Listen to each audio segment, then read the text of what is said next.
Golance presents The Devils by Joe Abercrombie, read by Stephen Pacey.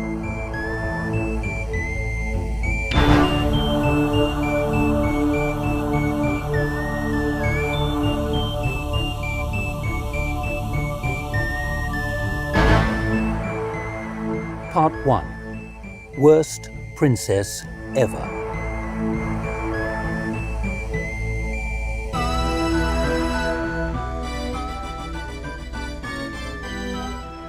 St. Aelfric's Day.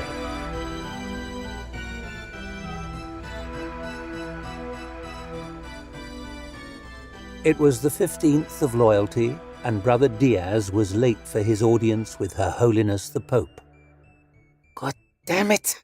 he fretted as his scarcely moving carriage was buffeted by a procession of wailing flagellants, their backs streaked with blood and their faces with tears of rapture, whipping themselves along beneath a banner that read simply, "Repent." What one was called upon to repent of wasn't specified. Everyone's got something, don't they? "God damn it!" It might not have been numbered among the 12 virtues, but Brother Diaz had always prided himself on his punctuality. He'd allowed a full 5 hours to get from his hostelry to his interview, sure that would leave him with at least 2 to piously admire the statues of the senior saints before the celestial palace. It was said all roads in the holy city led there, after all.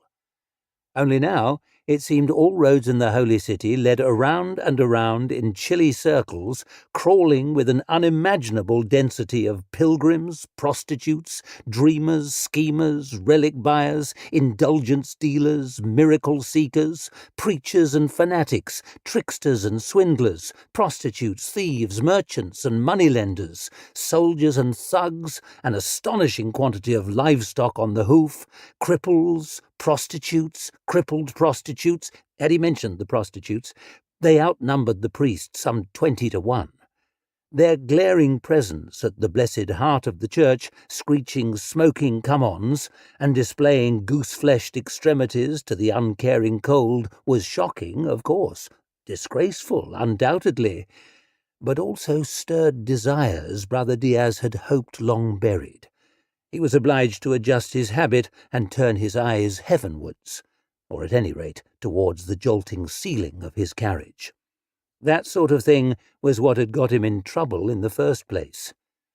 "God damn it!" He dragged down the window and stuck his head into the frosty air. The cacophony of hymns and solicitation, of barter and pleas for forgiveness, and the stench of wood smoke, cheap incense, and a nearby fish market were both instantly tripled, leaving him unsure whether to cover his ears or his nose while he screamed at the driver, "I'm going to be late!" "Wouldn't surprise me." The man spoke with weary resignation, as though a disinterested bystander, and not charging an exorbitant fee to convey Brother Diaz to the most important appointment of his life. "It's St. Aelfric's Day, brother." "And?" "His relics have been hoisted up the steeple of the Church of the Immaculate Appeasement and displayed to the needy. They're said to cure the gout." That explained all the limps, canes, and wheeled chairs in the crowds. Couldn't it have been scrofula, or persistent hiccups, or some malady that left the afflicted capable of flinging themselves out of the path of a speeding carriage? "Is there no other route?" Brother Diaz screeched over the gabble. "Hundreds." The driver directed a limp shrug at the swarming crowds. "But it's St. Aelfric's Day everywhere."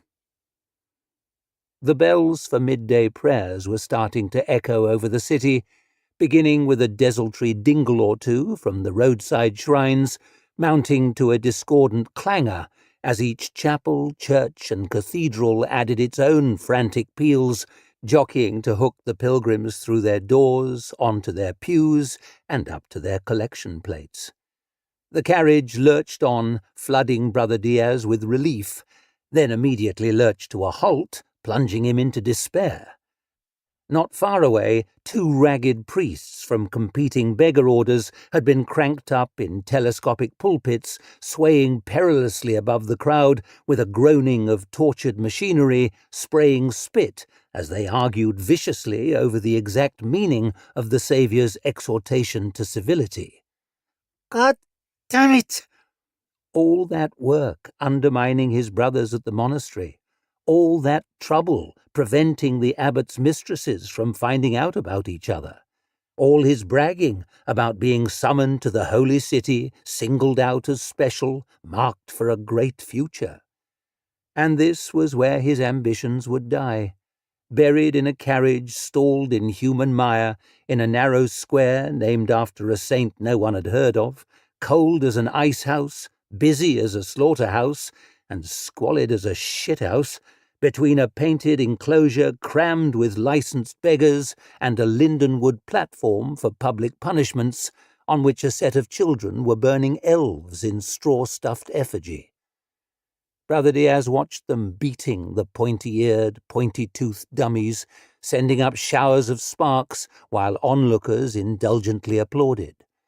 Elves were elves, of course, and surely better burned than not, but there was something troubling in those chubby little children's faces shining with violent glee.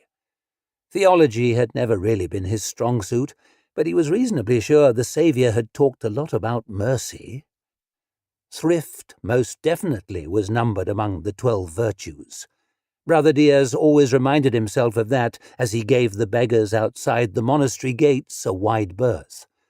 But sometimes one has to invest to turn a profit. He leaned out of the window to scream at the driver again. "Promise to get me to the Celestial Palace on time, and I'll pay double." "It's the holy city, brother." The driver barely even bothered to shrug. "Only madmen make promises here." Brother Diaz ducked back inside, tears stinging his eyes. He squirmed from his seat onto one knee, slipped out the vial he wore around his neck, its antique silver polished by centuries against the skin of his forebears. "Oh, blessed Saint Beatrix," he murmured, gripping it desperately. "Holy Mater and guardian of our Saviour's sandal, I ask for only this. Get me to my shitting audience with the Pope on time." He regretted swearing in a prayer at once and made the sign of the circle over his chest, but while he was working his way up to pinching himself in the centre by way of penance, St. Beatrix made her displeasure known. There was an almighty thud on the roof, the carriage jolted, and Brother Diaz was flung violently forward, his despairing squawk cut short as the seat in front struck him right in the mouth.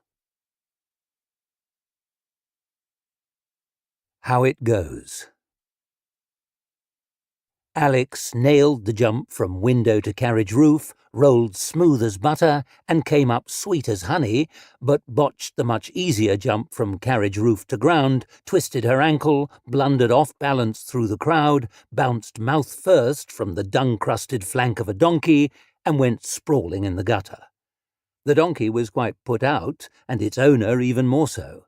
Alex couldn't be sure what he was yelling over the wails of some passing penitents, but it was not flattering. "Fuck yourself!" she screamed at him. A monk gawped at her from the carriage with a bloody mouth and that look of sweaty panic tourists get in the holy city, so she shrieked, "And you can fuck yourself too! Fuck each other!" she added, half-hearted, as she hobbled away. Swearing's free, after all. She whipped a prayer cloth from a stall while the merchant wasn't looking, which wasn't so much theft in her book as just good reflexes, wrapped it over her head scarf-like, and slipped among the penitents, doing her best pitiful moan. Not difficult, given the pain throbbing up her leg and the prickle of danger tickling her neck. She raised her hands towards the jagged strip of blue between the mismatched roofs and mouthed a smoking prayer for deliverance. For once, she almost meant it. This is how it goes.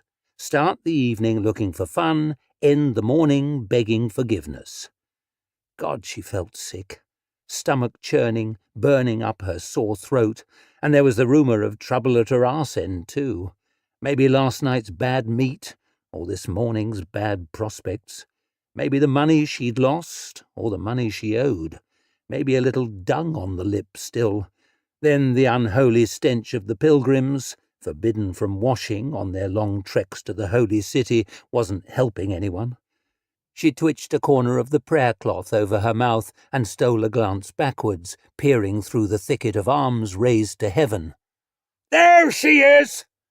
No matter how she tried, she never could quite fit in. She elbowed past a blindfolded pilgrim, shoved over another shuffling on his scabbed knees, and lurched up the street as quick as she could with a bad ankle, which was nowhere near as fast as she'd have liked. Over the noise of someone belting out hymns for coppers, she could hear chaos behind. A fight, if she was lucky. Those penitents could get pretty frisky if you came between them and the grace of the Almighty. She skittered around a corner into the fish market in the shadow of the Pale Sisters. 100 stalls, 1,000 customers, the clamour of bad-tempered barter, the salty sea reek of the morning's catch gleaming in the watery winter sunlight. She glimpsed a flash of movement and dropped on a reflex. A clutching hand ripped a loose hair from her head as she went sliding under a wagon, was almost clubbed by pawing hooves, rolled away to wriggle between someone's legs through the chilly slather of guts and bones and slimes beneath the stalls. "Fucking got you!" A hand clamped around her ankle, her fingernails leaving worming trails through the fish mulch as she was dragged into the light. It was one of Bostro's thugs. The one suffering from a 3-cornered hat made him look like a failed pirate. She came up punching, landed one on his cheek with a sick crunch that she'd a worry was her hand, not his face, and he caught her wrist and wrenched her sideways. She spat in his eye, made him flinch, booted him in the groin and made him stumble, flailing about with her free hand. They might put her down, but she'd never stay down. Her fingers found something, and she shrieked as she swung it, a heavy pan. It smashed the pirate across the cheek with a sound like the bells for evening prayers, knocked his stupid hat spinning, and laid him out lengthways, customers diving away as hot oil showered everywhere. Alex spun around, a fishy wad of her own hair stuck across her eyes. Staring faces, pointing fingers, figures forcing through the crowd towards her. She sprang onto the nearest stall, planks bouncing on their trestles as she kicked through the ocean's bounty, fish flopping, crabs crunching, merchants roaring abuse. She sprang for the next stall, slipped on a huge trout, and reeled one more desperate step before she crashed down on her shoulder and went sprawling in a shower of shellfish. She struggled up, gasping, limped for a rubbish-choked alleyway, and was about 4 steps down it before she saw it was a dead end. She stood there in a horrified crouch, staring at the blank wall with her hands helplessly opening and closing. Ever so slowly, she turned. Bostro stood in the mouth of the alley, big fists propped on hips, big jaw jutting, a blank slab of menace. He clicked his tongue with a slow One of his thugs joined him, breathing hard from the chase. The one with the grin full of brown teeth. God, they were a sight. If you had that grin, at least clean your teeth. And if you had those teeth, at least don't grin. "Bostro!" Alex produced the best smile she could while panting for breath, which was a poor one, even by her standards. "Didn't know it was you." His sigh was as weighty as the rest of him.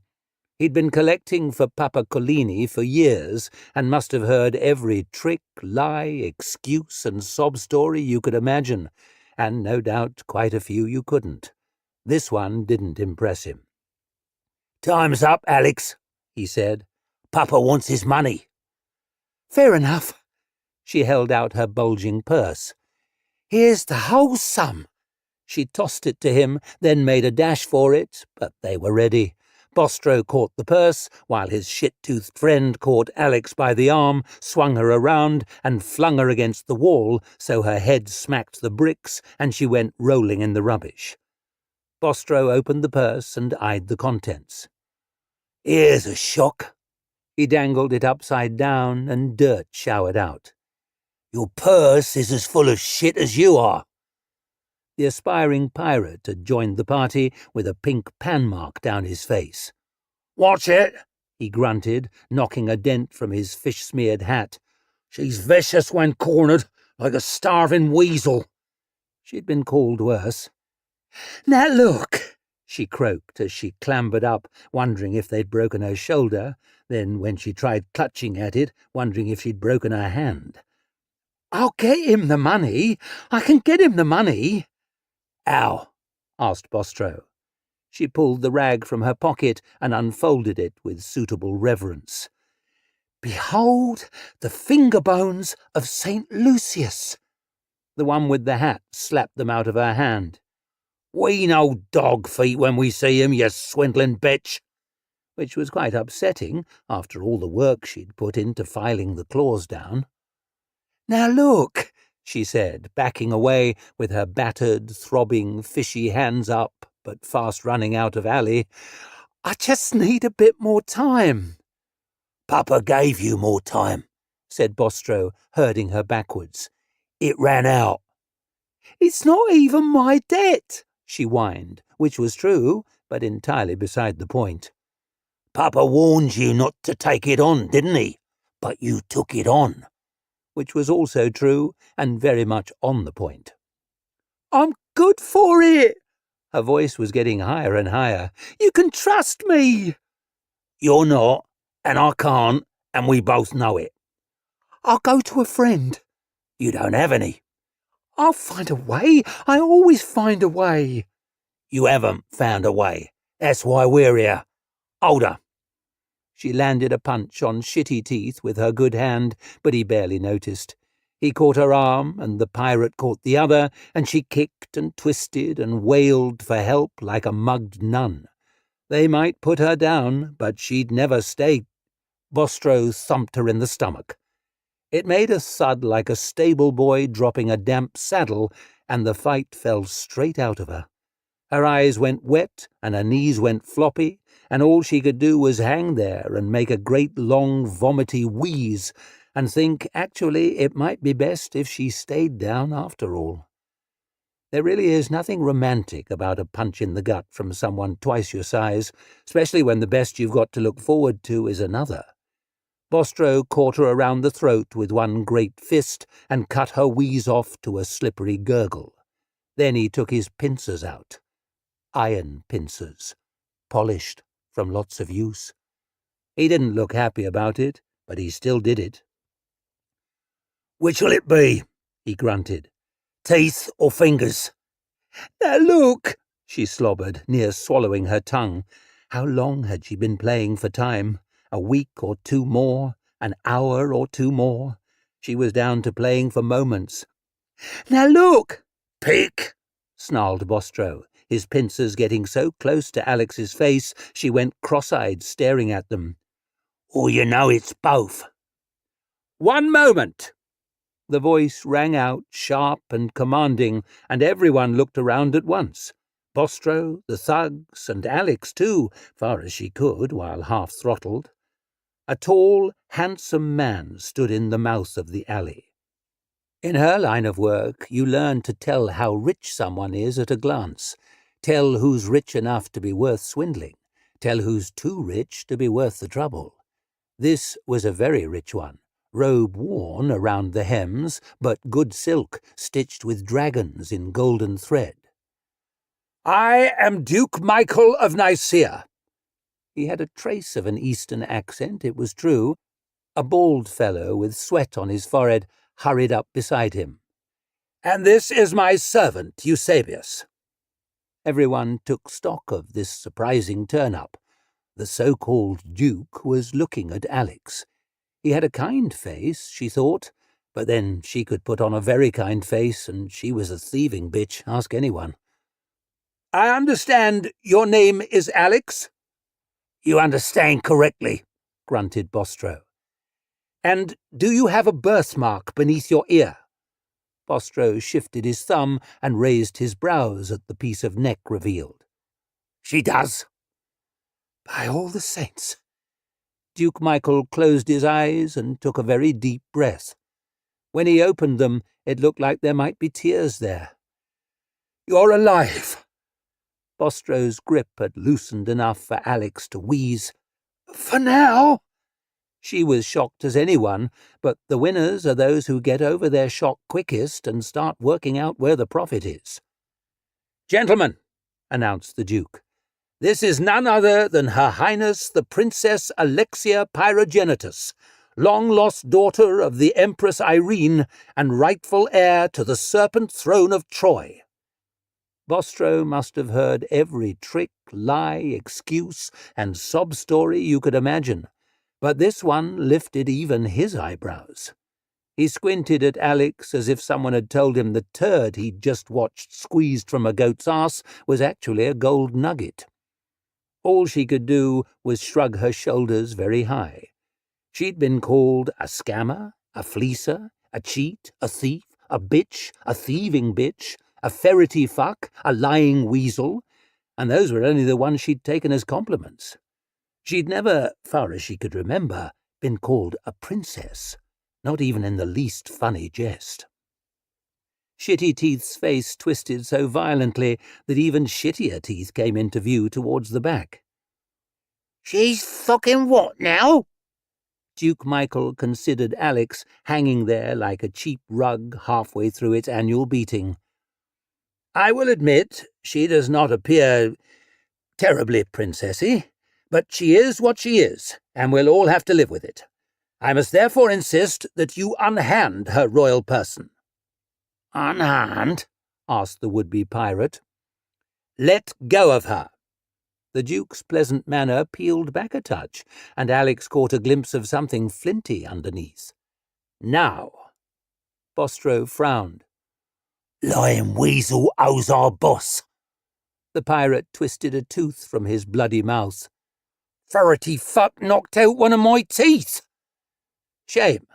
The Duke raised his brows at the tooth. It looks a really good one. The man angrily tossed it away. Well, I bloody liked it. I see you have suffered some inconvenience. Duke Michael reached into a pocket of his gold-threaded robe.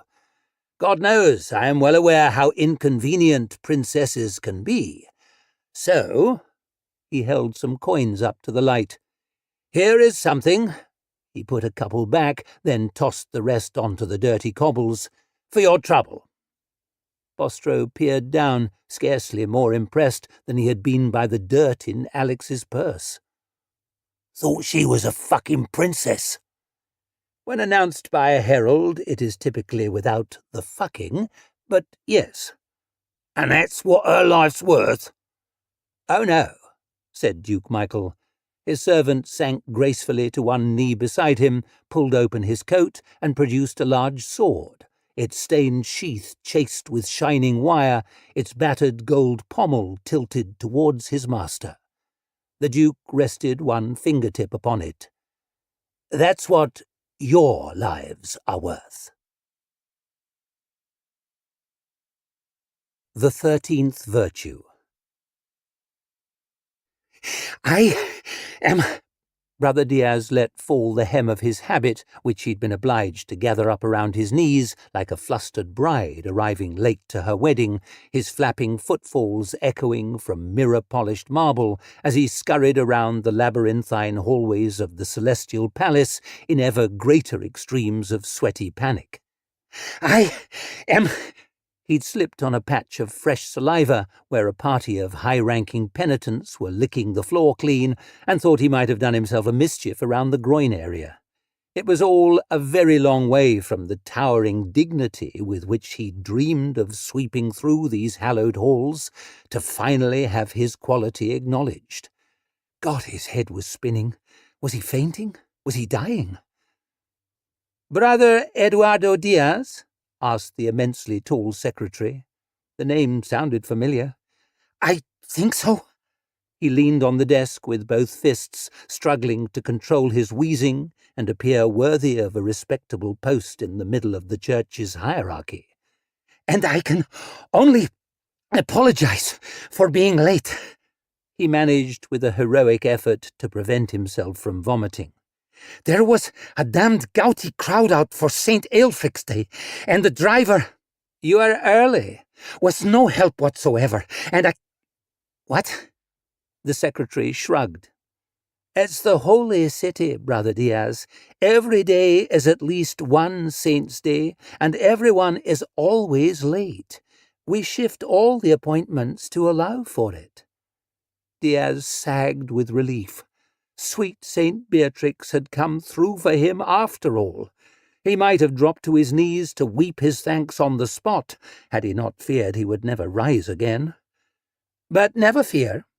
The secretary clambered down from what must have been a very high stool and revealed herself to be surprisingly short. "Cardinal Zizka has cleared her schedule and asked that you be shown in the moment you arrived." And she gestured to a door with a showman's flourish. A large man, craggy-faced and crooked-knuckled, sat on a bench beside it, perhaps awaiting his own interview. He sat with his grey eyes on Brother Diaz in such perfect stillness it seemed the celestial palace might have been built around him. His clipped hair was iron grey, with 2 great scars through it, and his clipped beard was iron grey, with at least 3 scars through it, and his grey brows were more scar than brow. He looked like a man who had spent half a century falling down a mountain, perhaps one made of axes. "Wait," muttered Brother Diaz. "Cardinal Zizka?"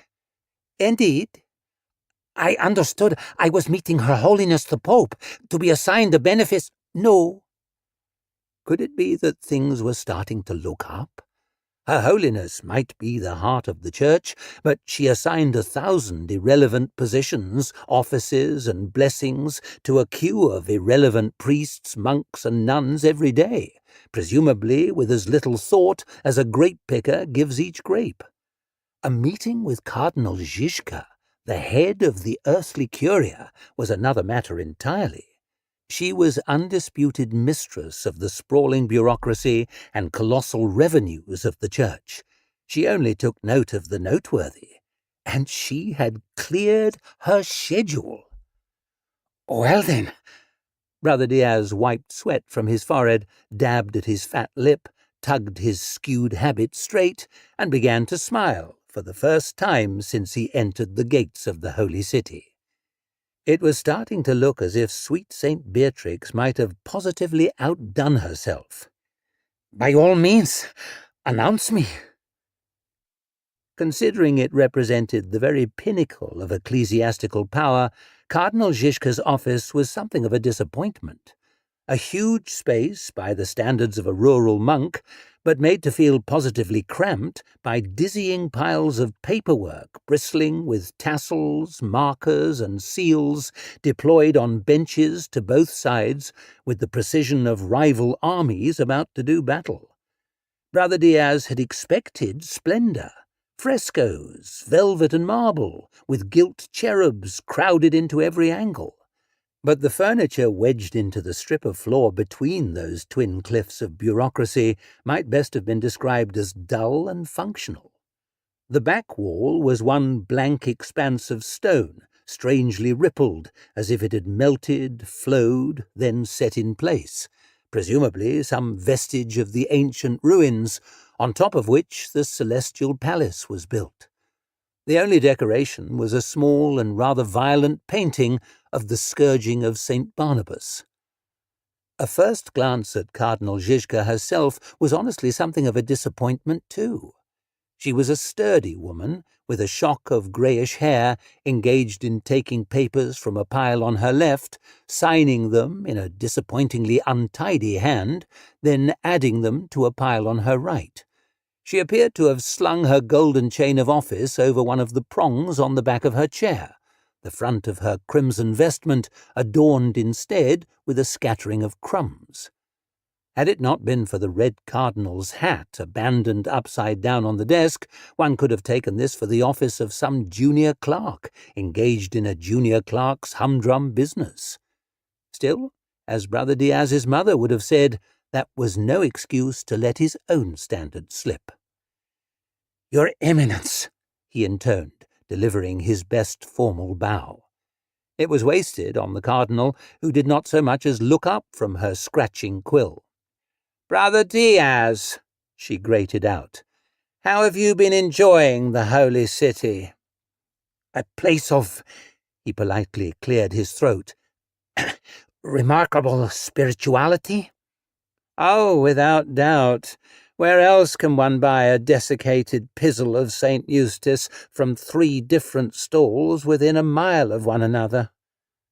Brother Diaz was desperately unsure whether to treat that as a joke or a searing indictment, and ended up straining to do both by grinning and shaking his head at once while murmuring, "A miracle indeed." Fortunately, the cardinal had still not looked up. "Your abbot speaks very highly of you." He'd bloody better, after all the favours Brother Diaz had done him. "He says you are the most promising administrator his monastery has seen in years." "He does me too much honour, Your Eminence." Brother Diaz licked his lips at the thought of bursting free from the smothering confines of that very monastery to claim all he deserved. "But I will strive to serve you and Her Holiness in whatever capacity you might desire to the very limits." He jumped as the door was noisily shut behind him, spinning about to see the scarred grey man from the bench outside had followed him into the cardinal's office. Baring his battered teeth, he lowered himself into one of the hard chairs before her desk. "To the very limits," persevered Brother Diaz uncertainly, "of my abilities." "That is a tremendous comfort." Her Eminence finally tossed down her quill, placed the latest document carefully on top of its heap, rubbed her inky forefinger against her inky thumb, and looked up. Brother Diaz swallowed. Cardinal Zizka might have had the bland office, drab furniture, and stained fingers of a junior clerk, but her eyes were those of a dragon, a particularly formidable example that suffered no fools. "This is Jacob of Thorn," she said, nodding at the newcomer. That chopping block of a face had been troubling in the hallway, but thrust into Brother Diaz's private interview it was positively distressing. Rather in the same way that finding a beggar in your doorway would be merely distasteful, while finding one in your bed would be cause for considerable alarm. "He is a Knight Templar in the sworn service of Her Holiness," said Cardinal Zizka, which was far from an explanation and even further from a comfort. "A man of long experience." "Long." The one word growled from the knight's immobile mouth like a handful of old gravel between new mill wheels. "His guidance and advice, not to mention his sword, will be invaluable to you." "His sword?" Brother Diaz was no longer sure where this interview was taking him, but did not at all care for the notion that he might need a sword when he got there.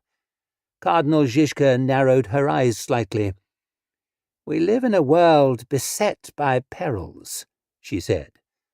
"We do?" asked Brother Diaz, and then, having considered it, changed the question into a sad observation. "We do." And finally, to a grim assertion. "We do." Not personally, in his case, of course.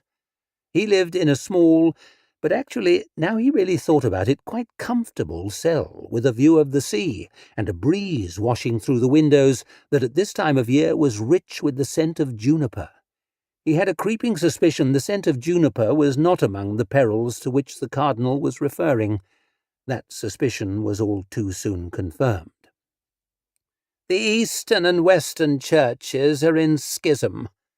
Her Eminence seemed to be glaring right through Brother Diaz's head into a distance crowded with threats. "I understand the 15th Grand Ecumenical Council did little to resolve the outstanding issues," lamented Brother Diaz, hoping to impress with his knowledge of current events and theology at once. He knew the Church of the East had male clergy, that they wore the wheel rather than the circle, that there was some furious row about the date of Easter, but he honestly had almost no understanding of what the deeper divisions were. Few did these days. The many grasping princes of Europe ignore their holy duties and squabble with each other for earthly power. Brother Diaz rolled his eyes piously to the ceiling. They will all face judgment in the hereafter. I would prefer they faced it a great deal sooner, said Cardinal Zizka, with an edge on her voice that made the hairs on Diaz's arms prickle. Meanwhile, we are plagued by a veritable infestation of sundry monsters, imps, trolls, witches, sorcerers, and other practitioners of the many foul faces of black art. Words temporarily failed him, so Brother Diaz contented himself with making the sign of the circle on his chest. Not to mention even more diabolical powers plotting the ruin of creation from the eternal howling night beyond the world. "Demons, Your Eminence?" whispered Brother Diaz, making the circle with even greater enthusiasm. And then, of course, there is the apocalyptic threat of the elves. They will not stay in the Holy Land forever. The enemies of God will boil out of the east again, bringing their unholy fire and their unclean poison and their accursed appetites with them. "Damn them!" croaked Brother Diaz, in danger of wearing a circle into the front of his habit. "Is it certain, Your Eminence?" "The oracles of the celestial choir have been consulted, and leave no doubt. We live in a world sunk in darkness, in which our church is the one point of light, the one hope of humanity. Can we that are righteous suffer that light to be extinguished?" Here was an easy one. "Absolutely not, Your Eminence," said Brother Diaz, vigorously shaking his head. And in this battle of what can only be described as good against what can only be described as evil, defeat is inconceivable. "Absolutely so, Your Eminence," said Brother Diaz, vigorously nodding. "With God's creation and every soul it contains at stake, restraint would be madness. Restraint would be craven dereliction of our holy duty. Restraint would be sin."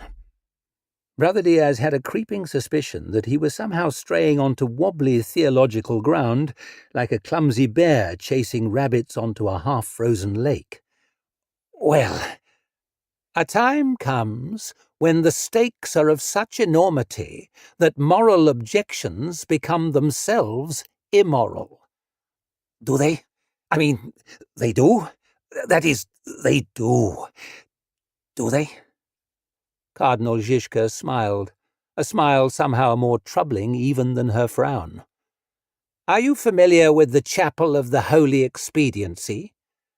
"I don't think that I—" "It is one of the 13 chapels within the Celestial Palace, one of the oldest, indeed, as old as the church itself." "I understood there to be 12 chapels, one for each of the 12 virtues." "It is sometimes necessary to draw a curtain over certain regrettable facts. But here, at the very heart of the church, we must look beyond the mere appearance of virtue. We must tackle the world as it is with the tools available." Was this some kind of test? God, Brother Diaz hoped so. But if it was, he hadn't the slightest idea how to pass.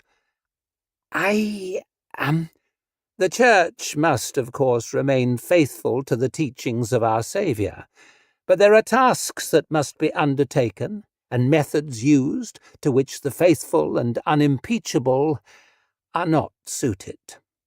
Brother Diaz supposed if you really squinted you could make that argument, but he didn't want to be anywhere near it himself. He glanced towards Jacob of Thorn, but found no help there whatsoever. He looked like a man whose methods were deeply impeachable. "I'm not sure I entirely follow." Those tasks are undertaken and those methods used by the congregation of the Chapel of the Holy Expediency. By the congregation? Under the direction of its vicar.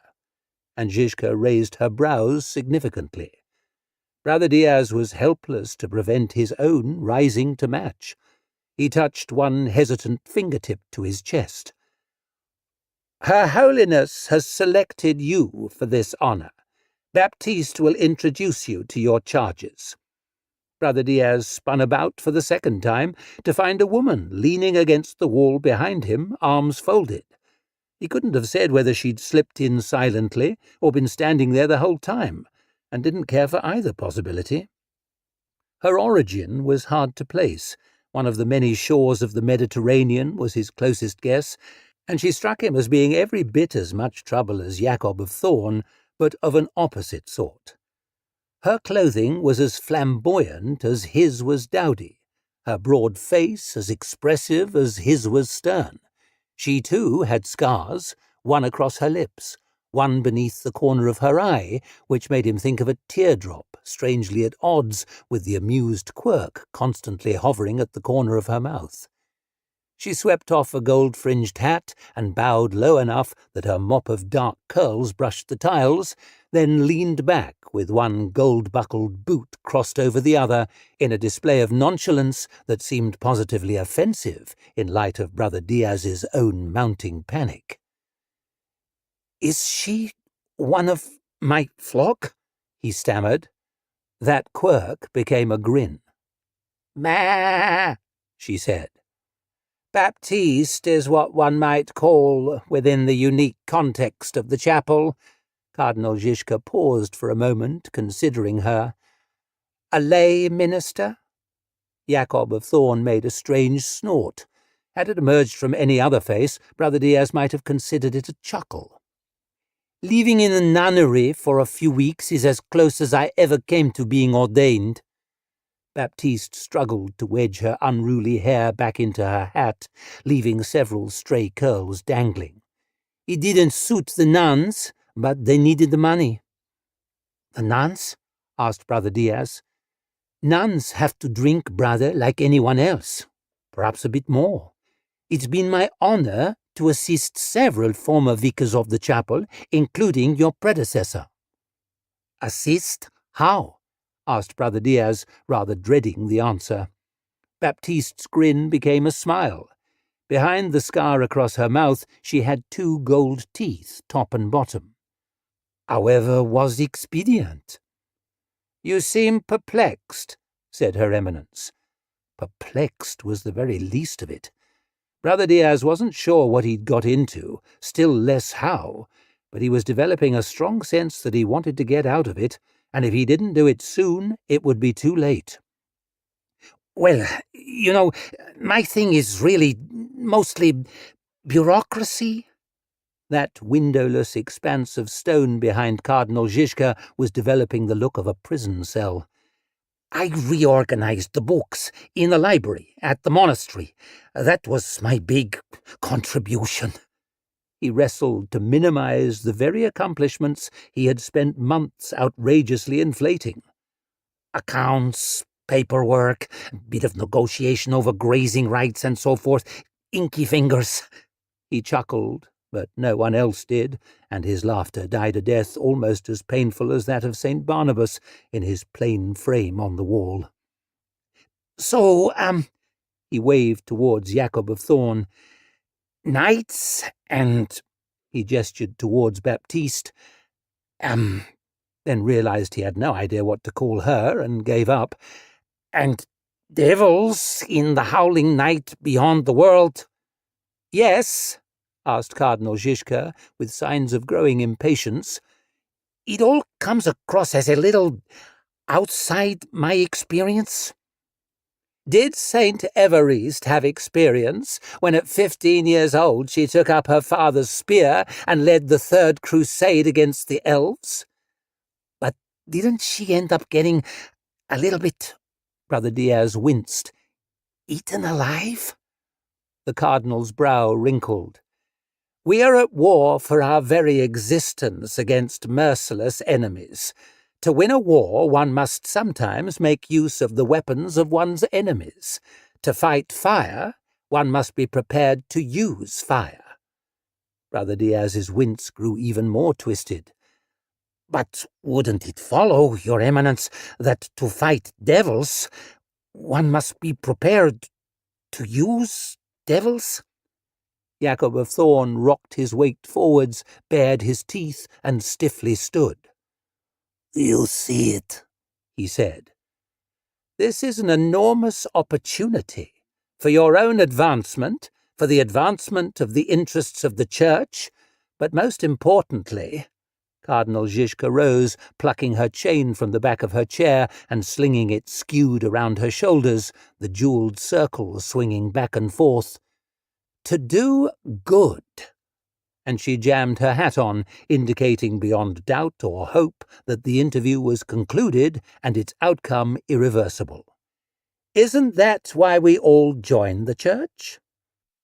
Brother Diaz's mother had made him join the Church to spare his family further embarrassment, but he somehow doubted that was what the head of the earthly curia wanted to hear.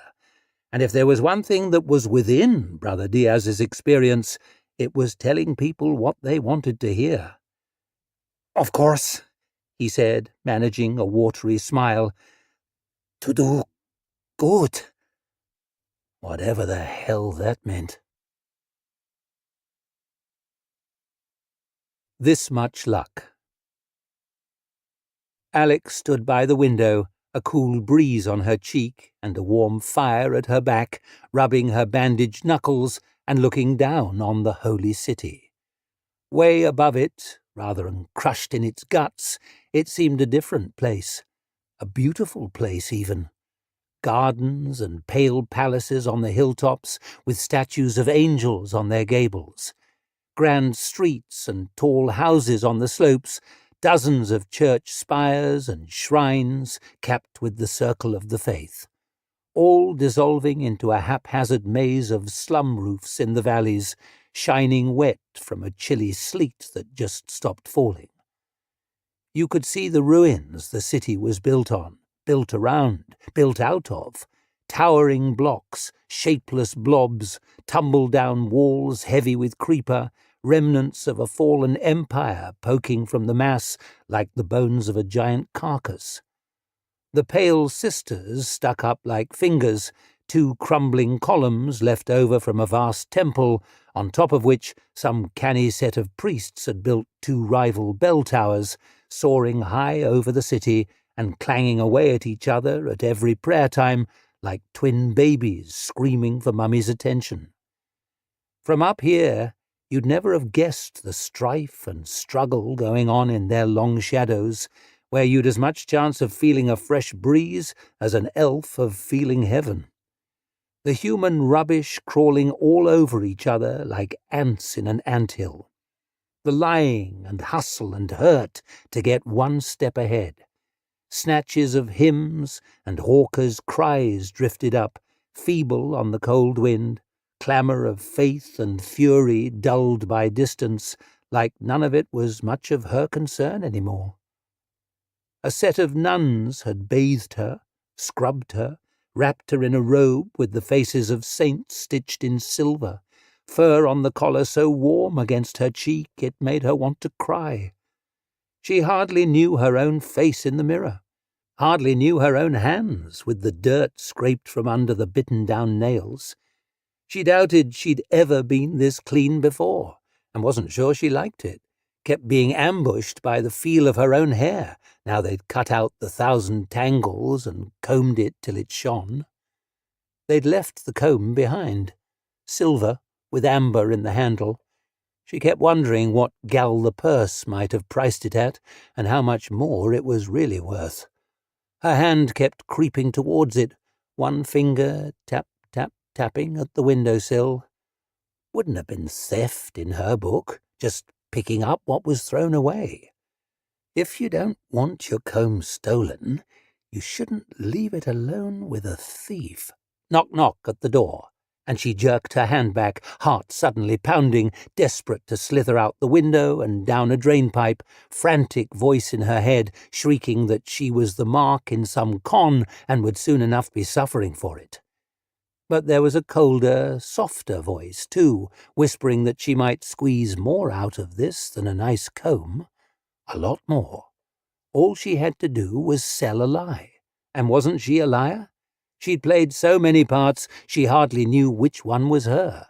She was an onion made of only skins, with nothing at the centre. So she dragged in a slow breath and unclenched her fists and tried to wriggle free of her usual cringe and look like she deserved to be there. She tried to coo, "Come in," the way a princess might, but she ended up hooting the come, then going too far the other way for the in, so she sounded like a pigeon turning into a hog, and was wincing at her own blunder as the door opened. It was her unlikely saviour, the self-styled Duke Michael. He had an awkward smile, like he didn't quite trust her, which showed good judgment, as she was a treacherous rat, ask anyone. "Well," he said, "isn't that better?" She pushed a strand of hair behind her ear in a way that aimed at Winsome, but she hardly knew what Winsome meant, let alone what it looked like. "Got the fish out of my hair," she said. "They're treating you well?" "Better than those 3 bastards in the market. You should have killed 'em and kept the money. Or better yet, given it to her." "The Almighty tends against killing," said Duke Michael, "if I remember my scripture." "Far as I can tell, he makes all manner of exceptions." "God has that luxury. He's unlikely to get knifed in a fish market." "You had a sword." "If I've learned one thing in all my years of using one, it's that men with swords die every bit as easily as other men, and usually much sooner. Besides, I couldn't risk Eusebius. New dukes can be made with a word, but good servants are rare treasures. May I come in?" Alex wasn't sure she'd ever been asked that before, never had a place of her own. That, and the folk she dealt with, didn't tend to be the permission-asking sort. So she enjoyed the little pause before giving a haughty toss of the head and saying, "You may." "I expect you have some questions." Duke Michael eased himself into the room. "1 or 2. She fixed his eye, businesslike. "First off, is all this a sex thing?" He burst out laughing. "No, God no, by no means." "All right, good." She tried not to show her relief. No need to discuss the terms she'd been considering if it had been a sex thing. "I'm your uncle, Alex. I've been searching for you for a long time." He took a step closer. "You're safe now."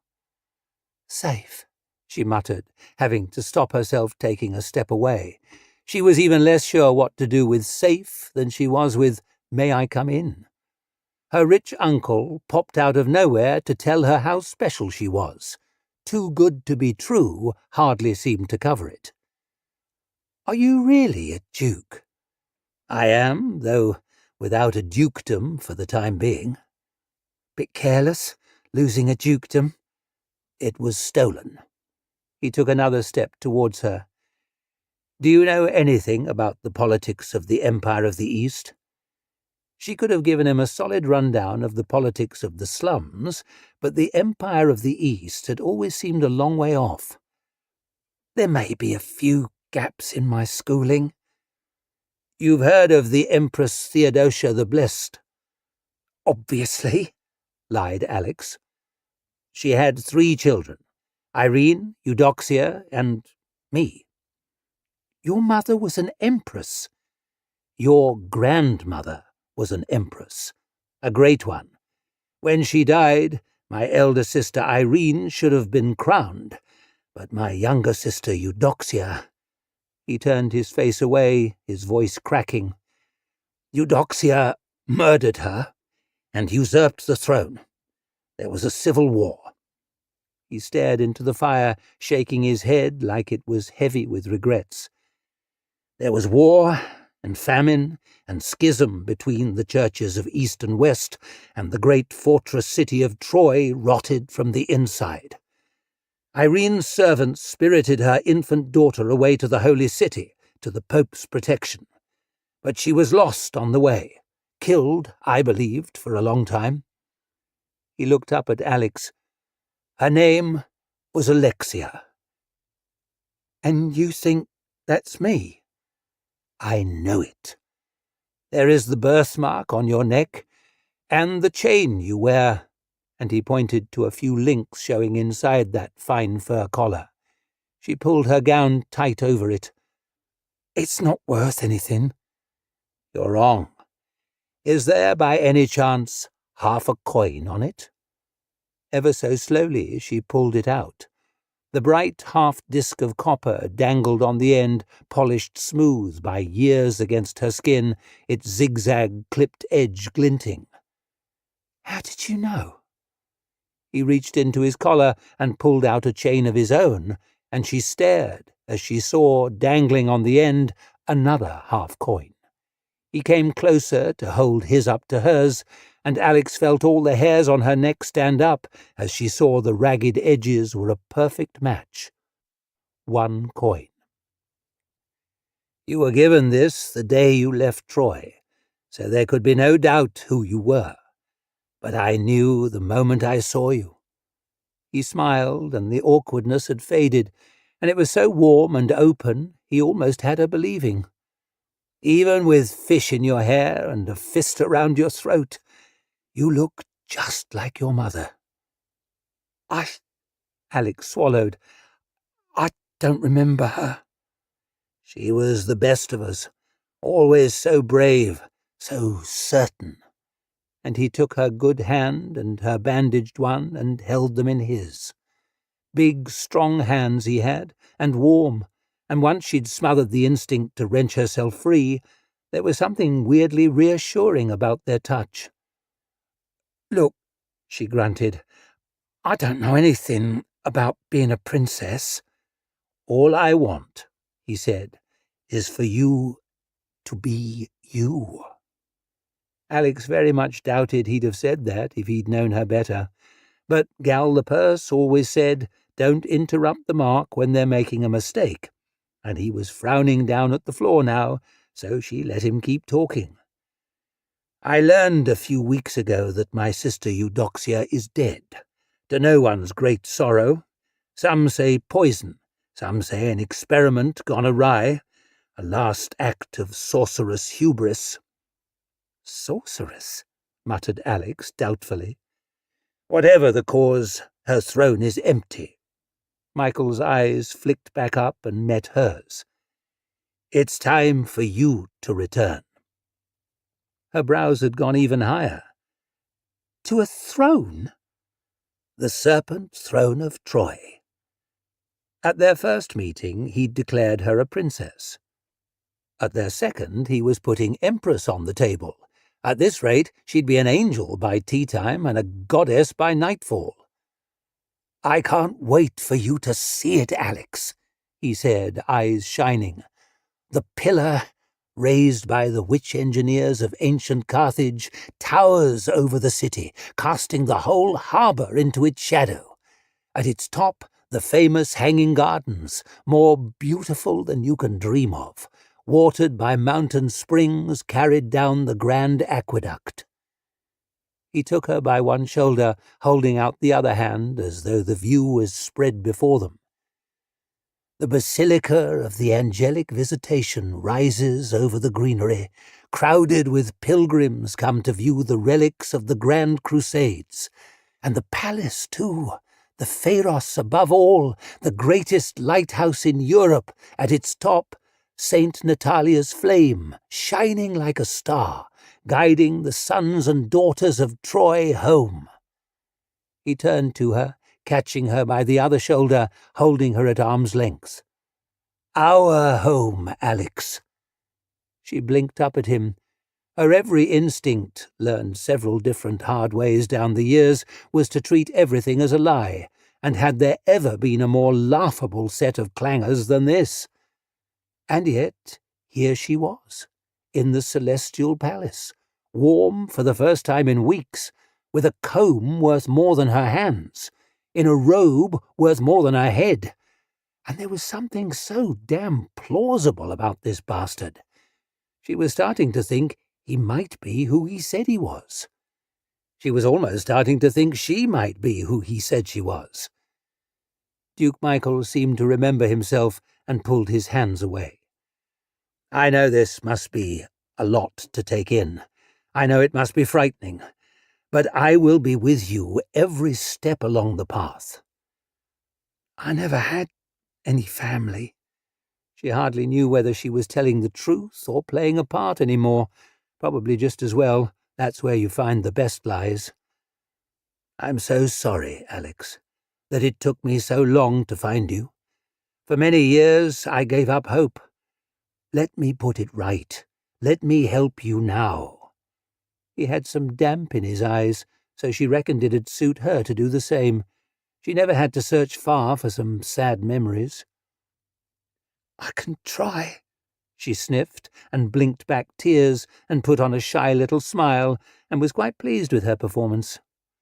"That's all I can ask." He wiped his eyes on his wrist. "There's so much to do. You must meet Cardinal Zizka. She can help us. Soon, Alex, we'll be back where we belong." And he smiled without a hint of awkwardness now, and stepped away, shutting the door behind him. Alex had been told where she belonged a few times. In prison, in a sewer, in a shallow grave, in hell, depending who you asked. This much luck had to have a razor hidden in it somewhere. But what were her choices? She owed Papa Collini twice what she was worth, if you were very generous about what she was worth, and that wasn't even her only debt. She'd borrowed money from the Queen of Clubs at ruinous interest so she could cheat at cards against little Suze, but Suze had turned out to be a better cheat than Alex, so she'd come out owing Suze too, who'd cut her nose off for it, and the Queen of Clubs, who'd take her kneecaps off for it, and still owing Papa Collini, who'd take some teeth and fingers, and then, when he found out about the other two debts, likely her eyes into the bargain. Many thanks, but fuck that. Whatever her doubts about this whole princess business, it had come along at the perfect time. She'd play the part and get what could be got, and when it started to look like trouble, she could ditch her so-called uncle somewhere on the crooked road to Troy and find some new name to wear and some new place to settle. "You have to treat people like oranges," Gal the Purse always said. "Squeeze what you can from the bastards, then waste no regrets when you toss away their wrung-out skins. You have to treat people like stepping stones, like rungs on your ladder, or you'll wake up one day with nothing but a set of boot prints on your own back." Alex couldn't stop the smile spreading across her face. Been a while since she'd tried one on, and she liked how it felt. She was starting to think Duke Michael might be a stepping stone to somewhere very sweet. She wasn't sure where exactly. Been a while since she looked too far past the next meal. But she'd work it out as she went. She was a quick thinker, ask anyone. She propped her elbows on the sill, cool breeze on her cheek and warm fire at her back, and grinned towards the slums. You could just see people down there if you really squinted, but they were so far below. She couldn't help rubbing that lovely fur against her face again and giving a little giggle. Then she slipped that comb up her sleeve. Best to be on the safe side. A flock of black sheep. Brother Diaz turned slowly around, head tipped back and mouth hanging open, dizzy with awe. "It's so beautiful." The chapel of the Holy Expediency might have been 4 times as high as it was wide, an echoing well of vari-coloured marble lit by angelic shafts from a cupola high above. Carved niches held sculptures of the virtues in human form, the walls crowded with paintings of the 77 senior saints and a dizzying assortment of junior ones. There was a porphyry pulpit that wouldn't have been a disappointing centrepiece for a cathedral, a gem-studded copy of the Scriptures open on the lectern. His lectern, he realized, all beginning to melt under a warming glow of satisfaction. His pulpit in his chapel. He'd never been much of a preacher, admittedly, but in a place like this, he would make do. "It is beautiful." Baptiste draped an over-familiar arm around his shoulders and pointed out a painting. "That Saint Stephen is by Havarazza." "Really? I knew him, in fact." "Saint Stephen? Havarazza." Baptiste modestly flicked a stray curl from her face, and it immediately flopped back. "He painted me once." "He did?" "I was between jobs at the time, serving as a lady-in-waiting to the Queen of Sicily." "You... what?" "He was painting her during the days. I modelled for him in the evenings." She leaned close to whisper, "He wanted to do it nude. But I insisted he keep his clothes on." Baptiste burst out laughing, then her laughter became a chuckle, and the chuckle petered out into awkward silence. She dabbed her eyes. "He died of syphilis." "Havarazza did?" "And the Queen of Sicily soon after. Make of that what you will. I think the Duke of Milan has that painting." "Of the Queen of Sicily?" "No, the one of me. He was a lovely man." "The Duke of Milan?" "Ah, no, he's an absolute turd. I meant Havarazza." She considered that painting of Saint Stephen, smiling beatifically as toothy elves squashed his balls with red-hot tongs. "One of those truly pure souls you find now and again." "I am so sorry to hear that. About his death, that is, not his pure soul." Brother Diaz took the opportunity to slither from under Baptiste's arm. He hadn't been in such close contact with a woman for many years, and the outcome then had been far from a happy one. He placed a fond hand on one of several dozen giant votive candles, twice his height at least and thick as a tree trunk, wondering what it must have cost. He'd scored an unsung triumph negotiating a new contract with the Chandler on his monastery's behalf, so had a reasonable idea. "It really is a beautiful chapel." Pride was not numbered among the 12 virtues, but after being left to pickle in shame for so long, he couldn't help picturing the faces of his so-called brothers in the refectory when they heard the news. Vicar of an opulent and exclusive chapel inside the celestial palace?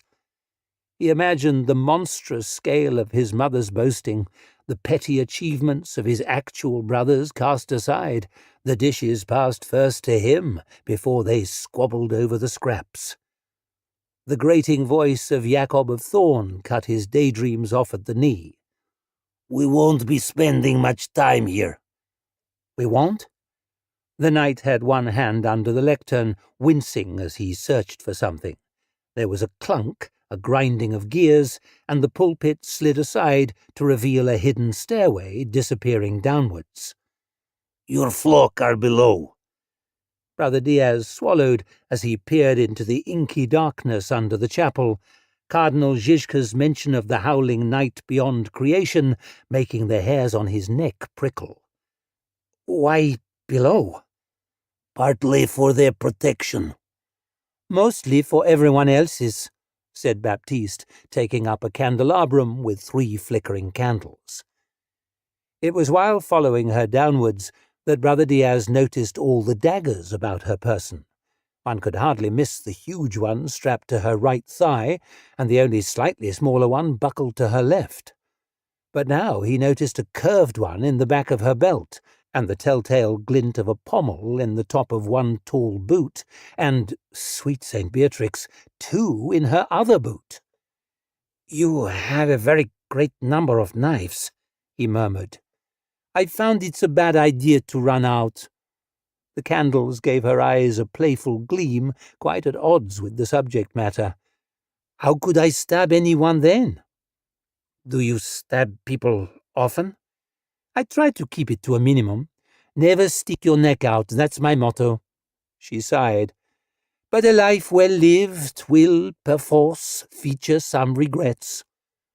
"Perforce," murmured Brother Diaz pointlessly. Behind him, Jacob of Thorn made the slightest pained grunt with each scraping footfall. The walls changed as they descended.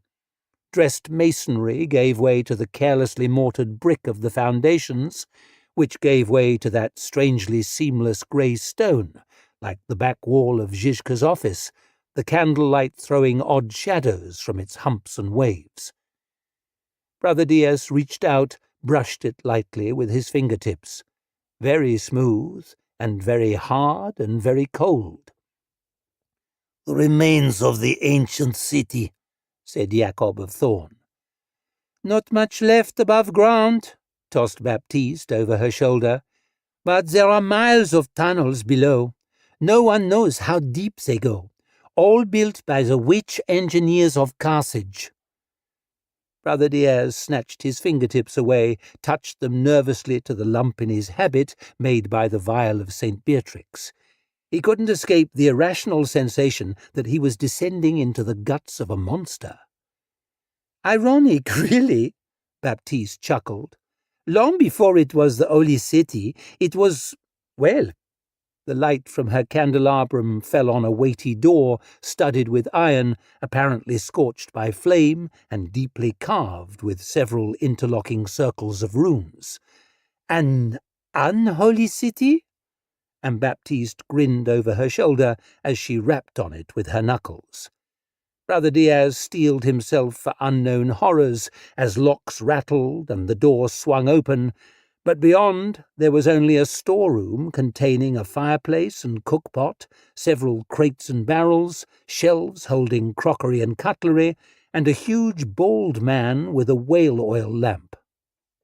Baptiste frowned towards another door, still heavier and more rune-scored than the last. "All quiet?" "The wizard complained about his food," said the big man in a thick accent as he sat back down at a table and picked up a very small book. "But otherwise, yes. This our new priest." "Brother Diaz," grunted Jacob. "Ah, a Castilian?"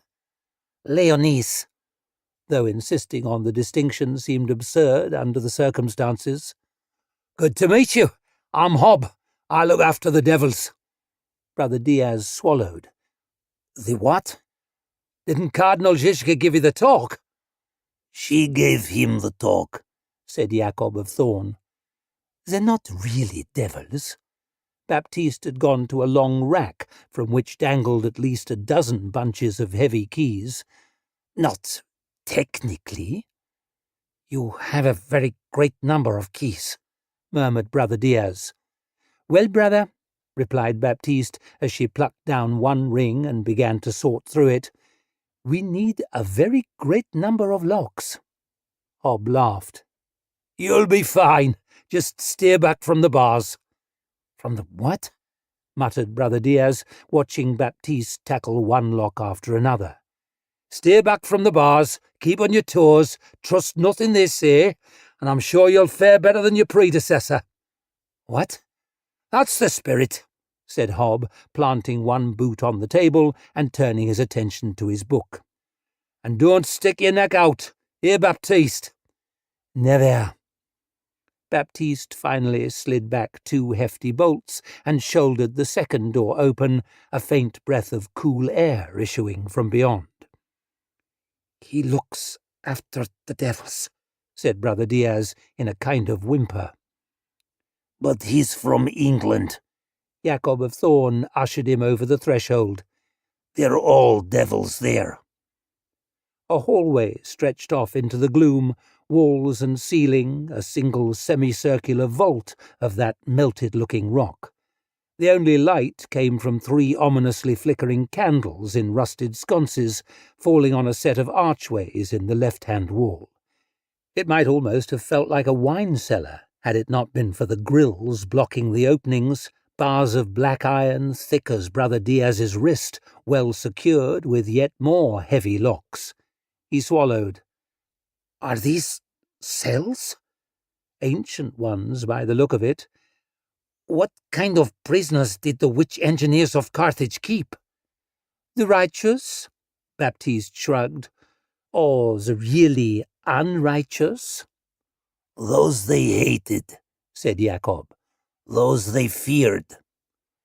And those they failed to understand. There was a scraping of chains from the nearest cell. And little has changed in that regard. A man shuffled from the shadows. New jailers, perhaps.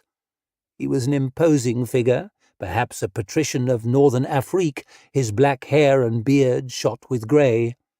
But petty injustice, hypocrisy, and oppression are eternal.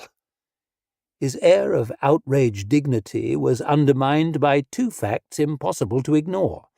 His ankles were fettered by a heavy chain of black iron, and he was entirely naked.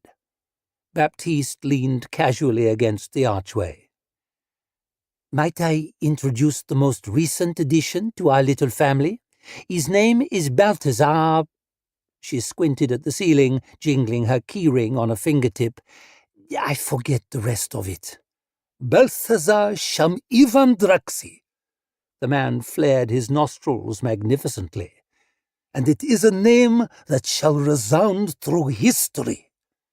Bit lengthy for an echo, isn't it? Said Baptiste, giving Brother Diaz a wink.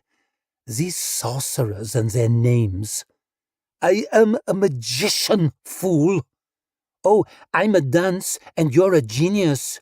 Baptiste smiled wider, gold teeth glinting. That's why you're naked in a cage, and I'm holding the key. Laugh while you can. The magician pressed his face to the bars and obliged Brother Diaz to take a cautious step back. But no chain can restrain me. No spell can bind me. I shall free myself, and when I do, my vengeance shall be the stuff of legend. He shook his fist as he worked himself to ever greater heights of outrage, and whenever he did, his prick would swing about, and though Brother Diaz had no desire to see it, he somehow couldn't stop looking at it, and had to hold up a hand to shield his eyes. Must he be naked? He was scraping dirt from the corners of his cell and using it to write on his shirt, said Baptiste. Would writing have been bad? It could have been very bad, said Jacob. He is an infamous practitioner of black art, said Baptiste, pursued by the witch hunters for 9 years and found guilty as hell by the celestial court. Don't they tend to, a little bit, Brother Diaz cleared his throat, burn people for that? On rare occasions, they are given a chance at redemption through a lifetime of service to Her Holiness. Redemption, snarled Balthazar Sham-Ivan-Draxi. Ha! The distinction between black art and white is a patent artifice, born of willful ignorance. They are drawn from one well. They even emerge in the same bucket. Then you blockheads dip in 2 cups and declare what suits your petty prejudices white and what defies your pitiful understanding black, when in fact they are one and the same. There was the matter of the dancing corpses, grated Jacob of Thorn. And the bargaining with demons, added Baptiste. Balthazar threw up his hands. You bargain with one demon, and that's all anyone talks about. I need to sit down, muttered Brother Diaz, but there was no chair on offer. The next cell was neatly furnished with a narrow bed, well made, 2 faded rugs, and a shelf stacked with books, including a fine copy of the Scriptures. But there appeared to be no one in it. Sonny! Baptiste tapped at the bars with a man's signet ring she wore. You can come out. She didn't jump from the shadows or wink suddenly into substance. She must have been standing there in full view. But for no reason Brother Diaz could explain, it was only when she turned towards him, breathing out with a long sigh, that he noticed her. One could not possibly have overlooked that face otherwise. It was recognizably female, dusted with very ordinary freckles, but resembled a face reflected in a carnival mirror, impossibly narrow across the jaw and impossibly wide across the sharp cheeks, the nose far too small and the unblinking eyes far, far too big. "Saviour protect us," he breathed, making the sign of the circle over his chest, as if the magician hadn't been bad enough. "It's an elf." She stepped forwards, long fingers curling spider-like about the bars. "New priest." One might have expected an enemy of God to speak with a devilish hiss.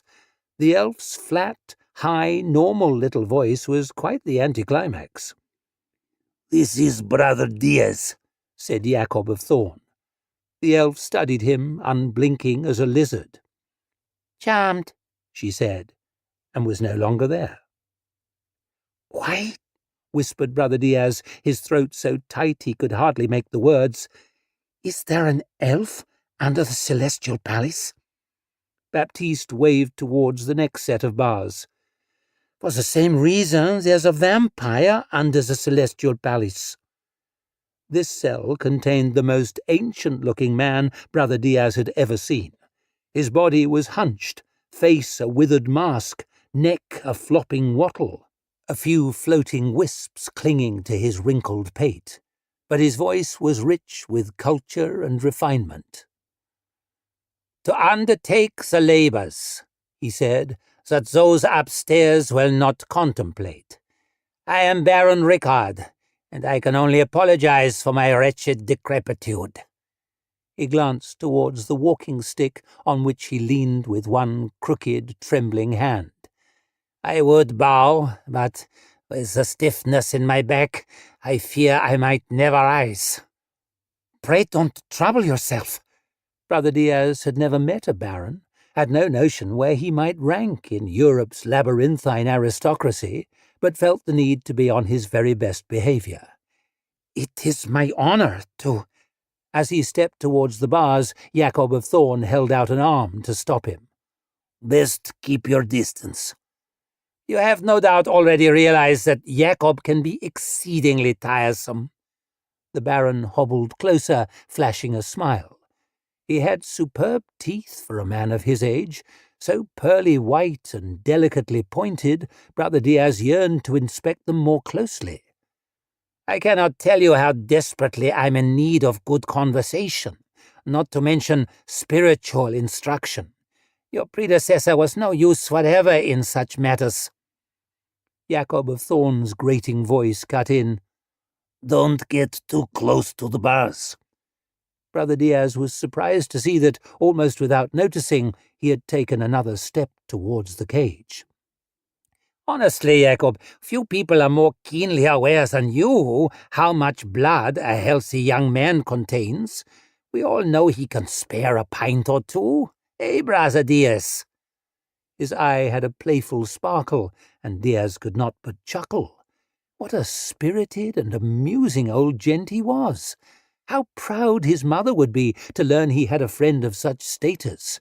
Why ever should he be kept in a cage?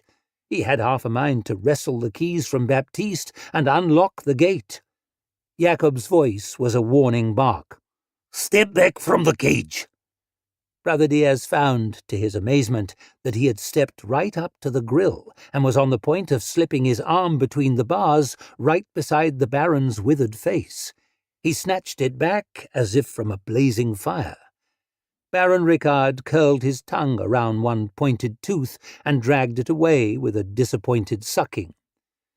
"Well, you can't blame a boy for trying." "Did you ensorcel me just now?" demanded Brother Diaz, gripping one hand to his chest with the other. "Was that ensorcelment?" "Manners might seem like magic in this company," grunted the vampire. "The two are not so far apart as some would prefer to believe. Rather like good and evil in that regard." Brother Diaz gave an outraged gasp. "We can probably agree that feasting on the blood of innocents is on the evil side of the line." I will bow to your expertise, or would if my back permitted." The Baron gave a papery sigh as he turned away. "If vampires made sound moral judgments, after all, why would the world need priests?" The next cell contained only dirty straw, a bucket, several sets of rather worrying scratches, and an animal odour that reminded Brother Diaz of a visit he once made, and instantly regretted, to a slaughterhouse in Abyles. "We had to place the last of our flock in more secure lodgings due to—" Baptiste scratched her throat as if searching for the right words, which in someone who produced as many as her did not strike him as a good sign. "Unacceptable behavior," said Jacob. "To put it very mildly. Sometimes we have more charges, sometimes fewer. The tasks assigned to the Chapel of the Holy Expediency lead to a certain churn," said Jacob. Brother Diaz had no words. Honestly, he was finding it difficult to breathe down here. He was feeling dizzy, as if the ground might suddenly fall away. He struggled to loosen his collar once again. All he'd wanted was a comfortable living somewhere sunny, to be taken seriously by the frivolous, regarded as wise by the unwise, and considered important by the unimportant. Instead, for reasons he couldn't comprehend, he found himself called on to consort with scarred knights and part-time painters' models, to face unspecified perils dire enough to threaten creation, all while not getting too close to the cages in which his congregation were kept. "I spent many years in a monastery," he almost whined at no one in particular, "away from everything, in the library mostly, and a bit of work on the accounts, some weeding in the herb garden." God help him, he was starting to wish he was still there. "I really have no experience with—" Brother Diaz's gesture encompassed the witch engineer's dungeon, housing the naked magician, the vanishing elf, the geriatric vampire, and whatever had been too badly behaved to be kept in such company. "All this—" "Your predecessor had experience," said Jacob of Thorn. "No one more," said Baptiste, sadly swinging her keys around one fingertip. "What became of them?" asked Brother Diaz, desperate for a glint of light at the end of what was starting to seem a very dark tunnel. "Some new assignment?" Baptiste winced. "Mother Ferraro was a very rigid woman, full of faith, full of zeal." "Huh," grunted Jacob. "But rigid things are prone, under extremes of pressure, to shatter." "Extremes," echoed Brother Diaz, "of pressure? You see it." Baptiste placed a hand on his shoulder. If it was meant to reassure him, it failed spectacularly. "The Chapel of the Holy Expediency is no place to get all dogmatic." Grunted Jacob. "In my experience, and my experience did I mention?" Baptiste slid her arm across Brother Diaz's shoulders in an unsolicited embrace, the grip of one of her many knives poking him in the side, "is considerable. If you treat everything like a fight, you will sooner or later, and probably sooner, lose one," growled Jacob, glaring off grimly into the shadows. Brother Diaz cleared his throat. He never used to need to clear his throat, but lately he was having to do it before every sentence. "I wouldn't presume to challenge the breadth of your experience. Then we'll get along famously," said Baptiste.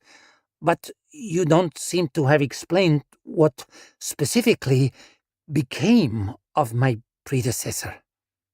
Jacob turned his grey eyes back to Brother Diaz, as if only now remembering he was there. "She's dead," and he started to limp back the way they'd come. "Dead?" whispered Brother Diaz. "As fuck." Baptiste gave his shoulders a parting squeeze.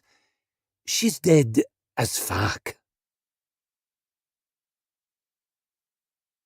Born in the Flame. "No one has doubts," said Cardinal Bock, who was tall and kindly, but seemed always to have her mind on other things. "What was her name?" "Alex," said Duke Michael. "No one has doubts, Alex." It wasn't quite true to say no one had doubts. Alex had massive ones. She was nothing but doubts. Any moment now they'd realize that instead of a long-lost princess, they'd found themselves a piece of shit. But Gal the Purse always said, never give up the lie. Admit the truth, you're fucked. Cling to the lie, you never know. Lie all the way to the scaffold. Lie with the rope around your neck. Let them bury your lying corpse still sticking to its story. The truth is a luxury the likes of you can never afford. "There is your half-coin," said Cardinal Bock, leading the way through the chilly maze of the Celestial Palace at a hell of a pace. "And your birthmark, and your uncle is entirely convinced." "Entirely," said Duke Michael, giving Alex a grin she was quite grateful for. "So no one here has doubts, but when you get to Troy, if you get to Troy, they'll want to be absolutely sure. I mean, one can understand it. You're not inheriting Granny's cheese shop, are you?" "No," said Alex with a slightly wistful chuckle. Cheese shop would have been nice. She reckoned she could handle a cheese shop. That was about the right level of responsibility. "So it's just that extra little certainty, just the icing on the bun." Bock thoughtfully patted her stomach, then glanced towards one of the silent priests hurrying after them. "Sister Stefanu, could you make a note to go out and fetch me a bun? I've given myself a hankering. Anyone else? Bun?"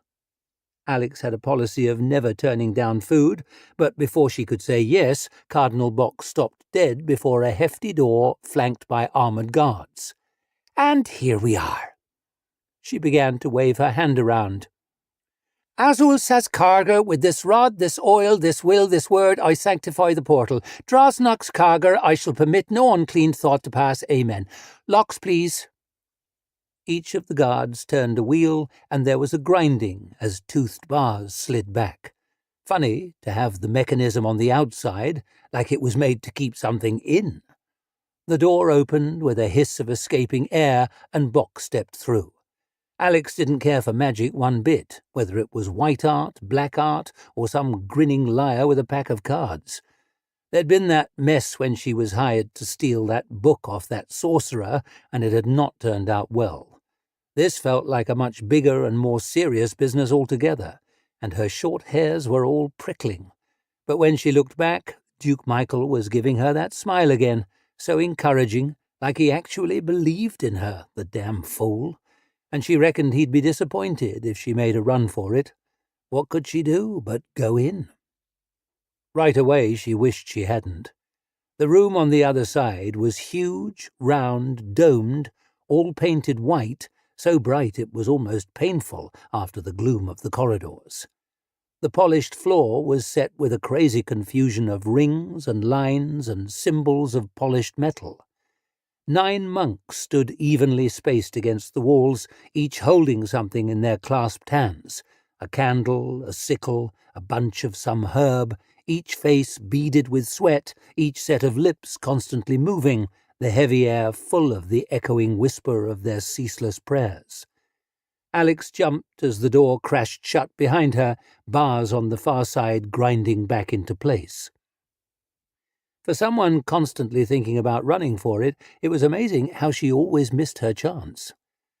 Cardinal Bock was already striding across that expanse of sorcerous floor, past a very nervous-looking clerk sitting at a portable desk, towards a priest with a shaved head near its centre, who was kneeling with a book open in the crook of her arm, obsessively polishing the floor with a rag, then breathing on it and polishing again. "Lovely," murmured Bock. "Lovely, lovely, good, good, good. Seals all triple-checked." The priest clambered up, tucking her rag away. "And triple-checked again, Your Eminence." And she handed Bock some sort of crystal on a handle. "Braziers full in case of another incident?" "They won't get past us this time, Your Eminence." Bock shut one eye to peer around the room through the crystal. Those bastards are always picking at the seams, remember? Always. The shaven priest swallowed. She shaved her eyebrows too, Alex noticed. How could one possibly forget, Your Eminence? Good, lovely, excellent. Cardinal Bock waved Alex over. Now don't worry, there are no wrong answers here. Alex tried to smile. In her experience, there were always wrong answers, and she'd very likely soon be giving them. One thing before we begin. Bock took her by the shoulders and guided her forwards a few steps, then back an inch or two until she was satisfied. Stay inside the circle. Alex followed her eyes down and saw her rather lovely borrowed shoes had been positioned within a circle of brass in the very centre of the floor. Stay inside the circle at all times. Bock stepped backwards towards the priest with the book, beckoning to Duke Michael. And if you could join me here, Your Grace, we need to be south of the principal, of course. Don't worry a bit. What was her name again? Alex, said Duke Michael. Don't worry a bit, Alex. This is all entirely standard. Even if standard still represents colossal risks, of course. We're all well aware of the risks. Alex swallowed. Just stay inside the circle, whatever happens. You can bring them in now. 2 doors at opposite sides of the hall were opened, and 2 teams of 4 guards shuffled in, each carrying a chair on poles. Alex had a feeling the 9 monks were sweating more, praying more, looking more pained than ever. In the chairs, in white shifts, blindfolded, and with wrists and ankles chained, were 2 people. One was a man, she thought, one a woman, though it was hard to tell, they looked so starved, skin and bone, and unhealthy skin at that, scabs about their withered lips. They were limp as rags, heads lolling, bouncing slightly with the movement of their chairs. They looked like paupers' corpses, things she'd been close to more often than she'd have liked, things she'd been close to being more often than she'd have liked. The guards set the chairs down, one on each side of Alex, and hurried back, as if they'd carried in 2 barrels of oil and Alex was the spark. 8 hard-bitten veterans, and they all looked terrified. Muttered Alex, glancing around for some way out.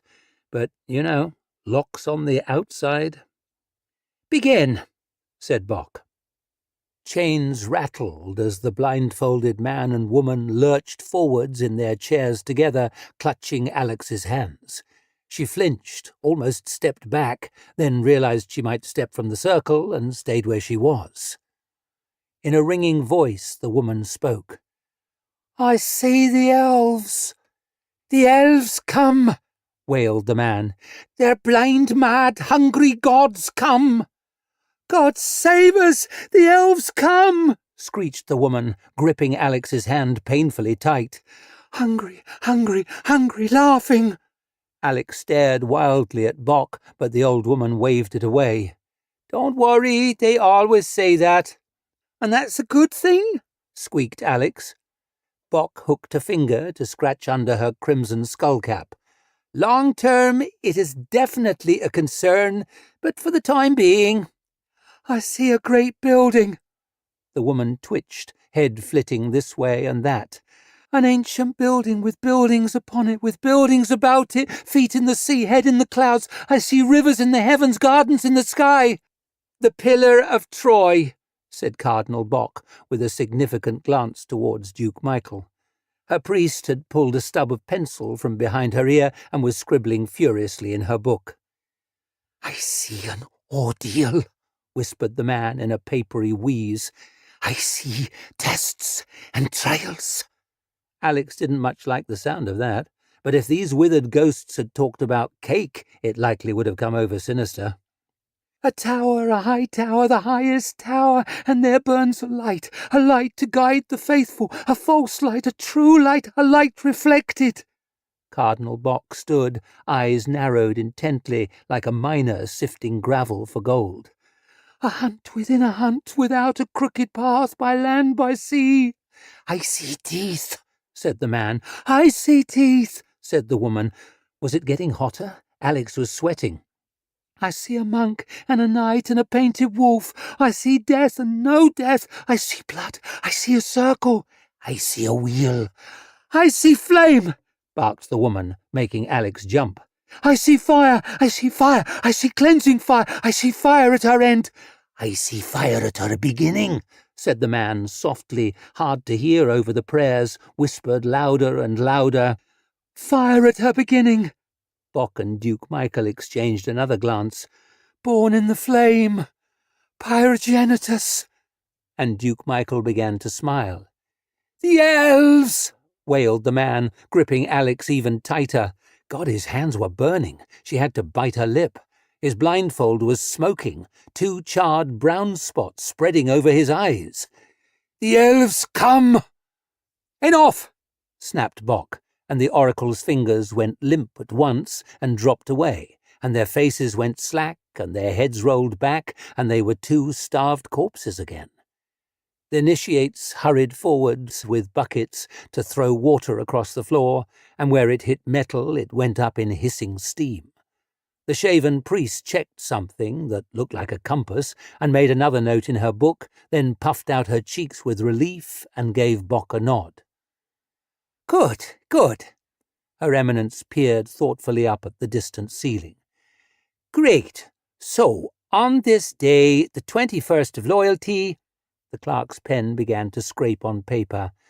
I, Cardinal Bock, being certified of sound mind, uncorrupted by black art or demonic powers, etc., etc., assert that the candidate has been examined in a purified pale chamber under 9 seals by paired oracles of the celestial choir. Blast it! She called over. What's her name again? Alex, said Duke Michael. You can leave the circle now, Alex. We're all done. Alex backed away from the limp oracles, nervously rubbing her hands, fingers still pink and tingling from the heat of their touch. You did well. Duke Michael was smiling as he squeezed her shoulder. All I did was stand there. That's 9/10 of what an empress does. And he led her across the echoing floor towards the desk. What's Pyrogenitus? She whispered. The title granted to royal children born in the imperial bedchamber, high in the Pharos of Troy, directly beneath St. Natalia's flame. Only empresses and the firstborn of empresses are permitted to give birth there. It is the ultimate mark of legitimacy. Bock was leaning down over the clerk, one hand on his desk as she continued to dictate. Her Holiness Benedict I, therefore, invested with the full authority of the College of Cardinals and speaking by papal bull and holy writ, with the sanctified voice of God on earth and so on, proclaims her to be none other than the Princess Alexia Pyrogenitus, born in the flame, eldest offspring of Irene, eldest offspring of Theodosia, and the one and only rightful and legitimate heir to the serpent throne of Troy. Alex blinked as she watched Bock pluck the pen from the clerk's hand and scribble out a flamboyant signature. And there we... She slung pen back into inkwell, spraying black spots over the clerk, and gave Alex a beaming smile. Go! Right, Alex swallowed. Fuck.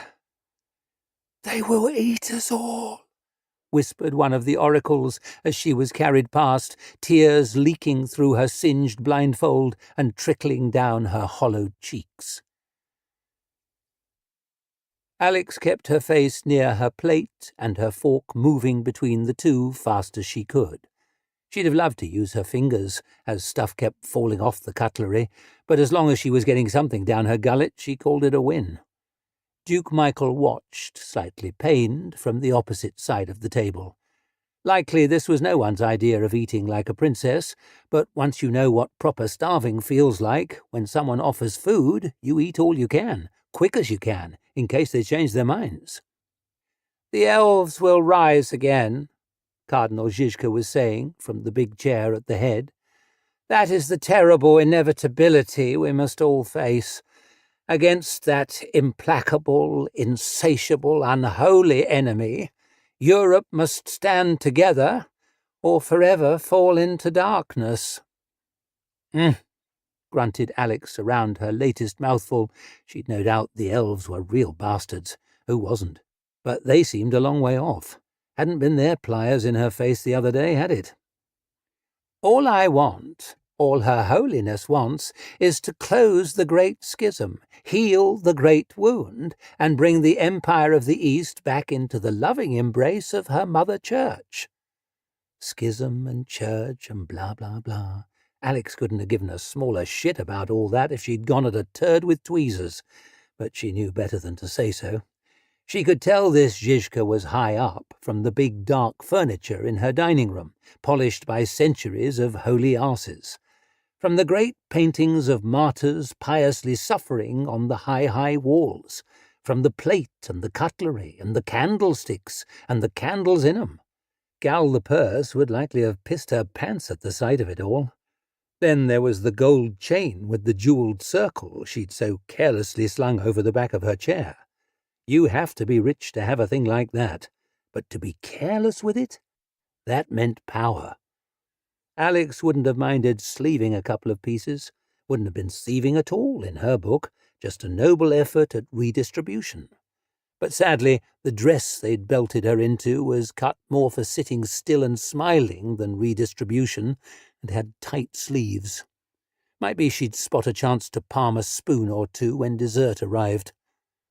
The saved must be united against the enemies of God, the Cardinal was burbling on.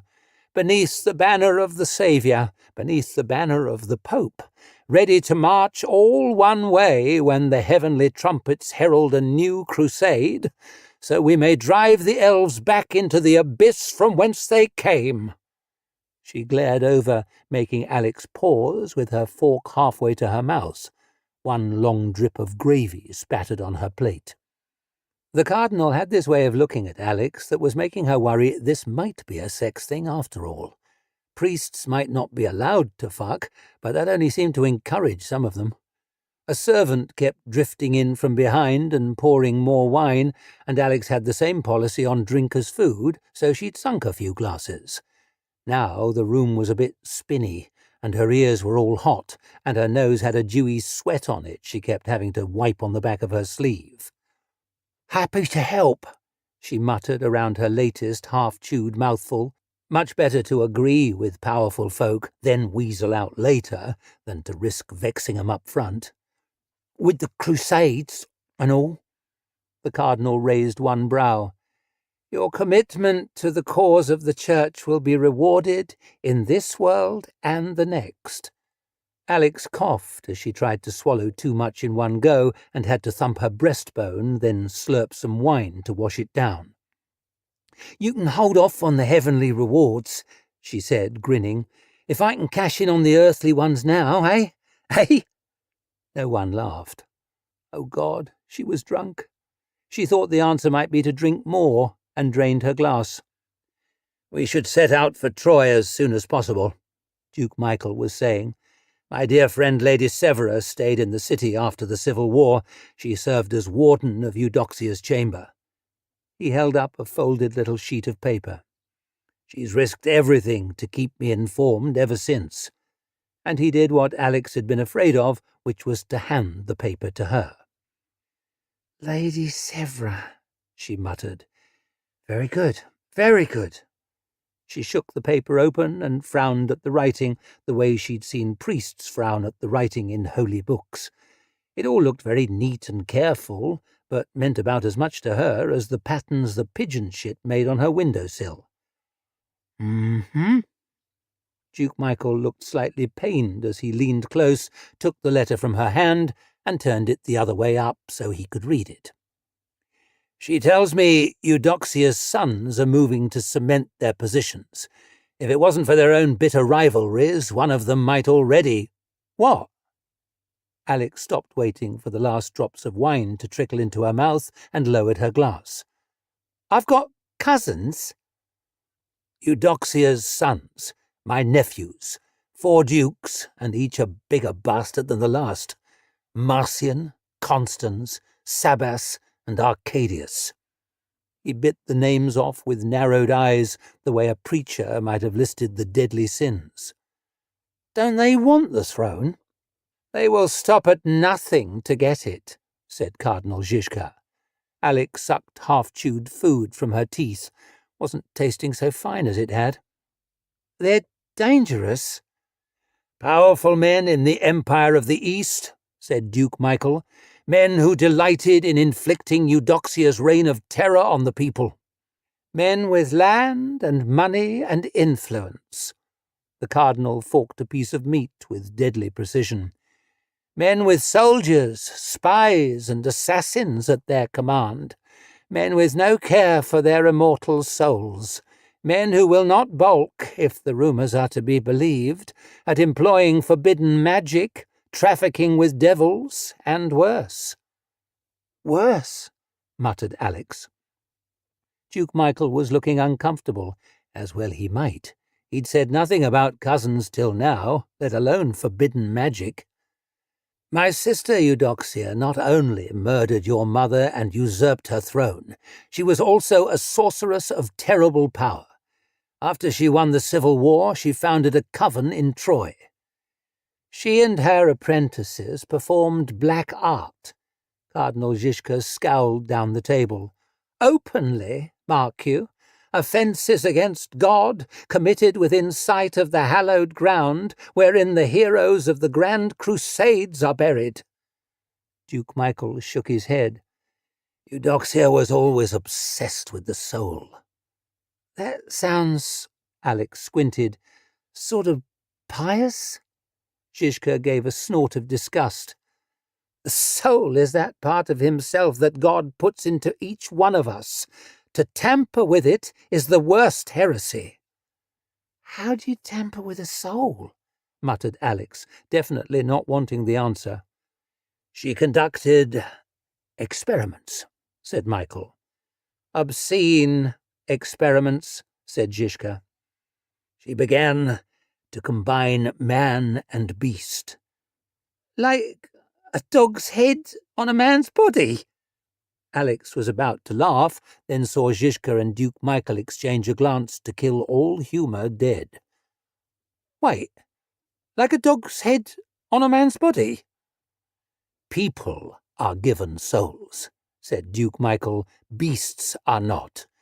Eudoxia believed that by fusing the flesh of the two, she could locate the soul, release it, capture it, harness it. She sought to enslave a splinter of God. Cardinal Zhizka glared down the table.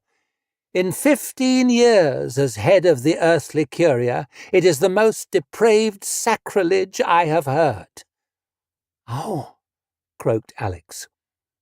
Now you see, your highness, why we cannot suffer one of Eudoxia's sons to sit on the serpent throne, why her cursed legacy must be ripped up by the roots and the holy ground of Troy purified once again.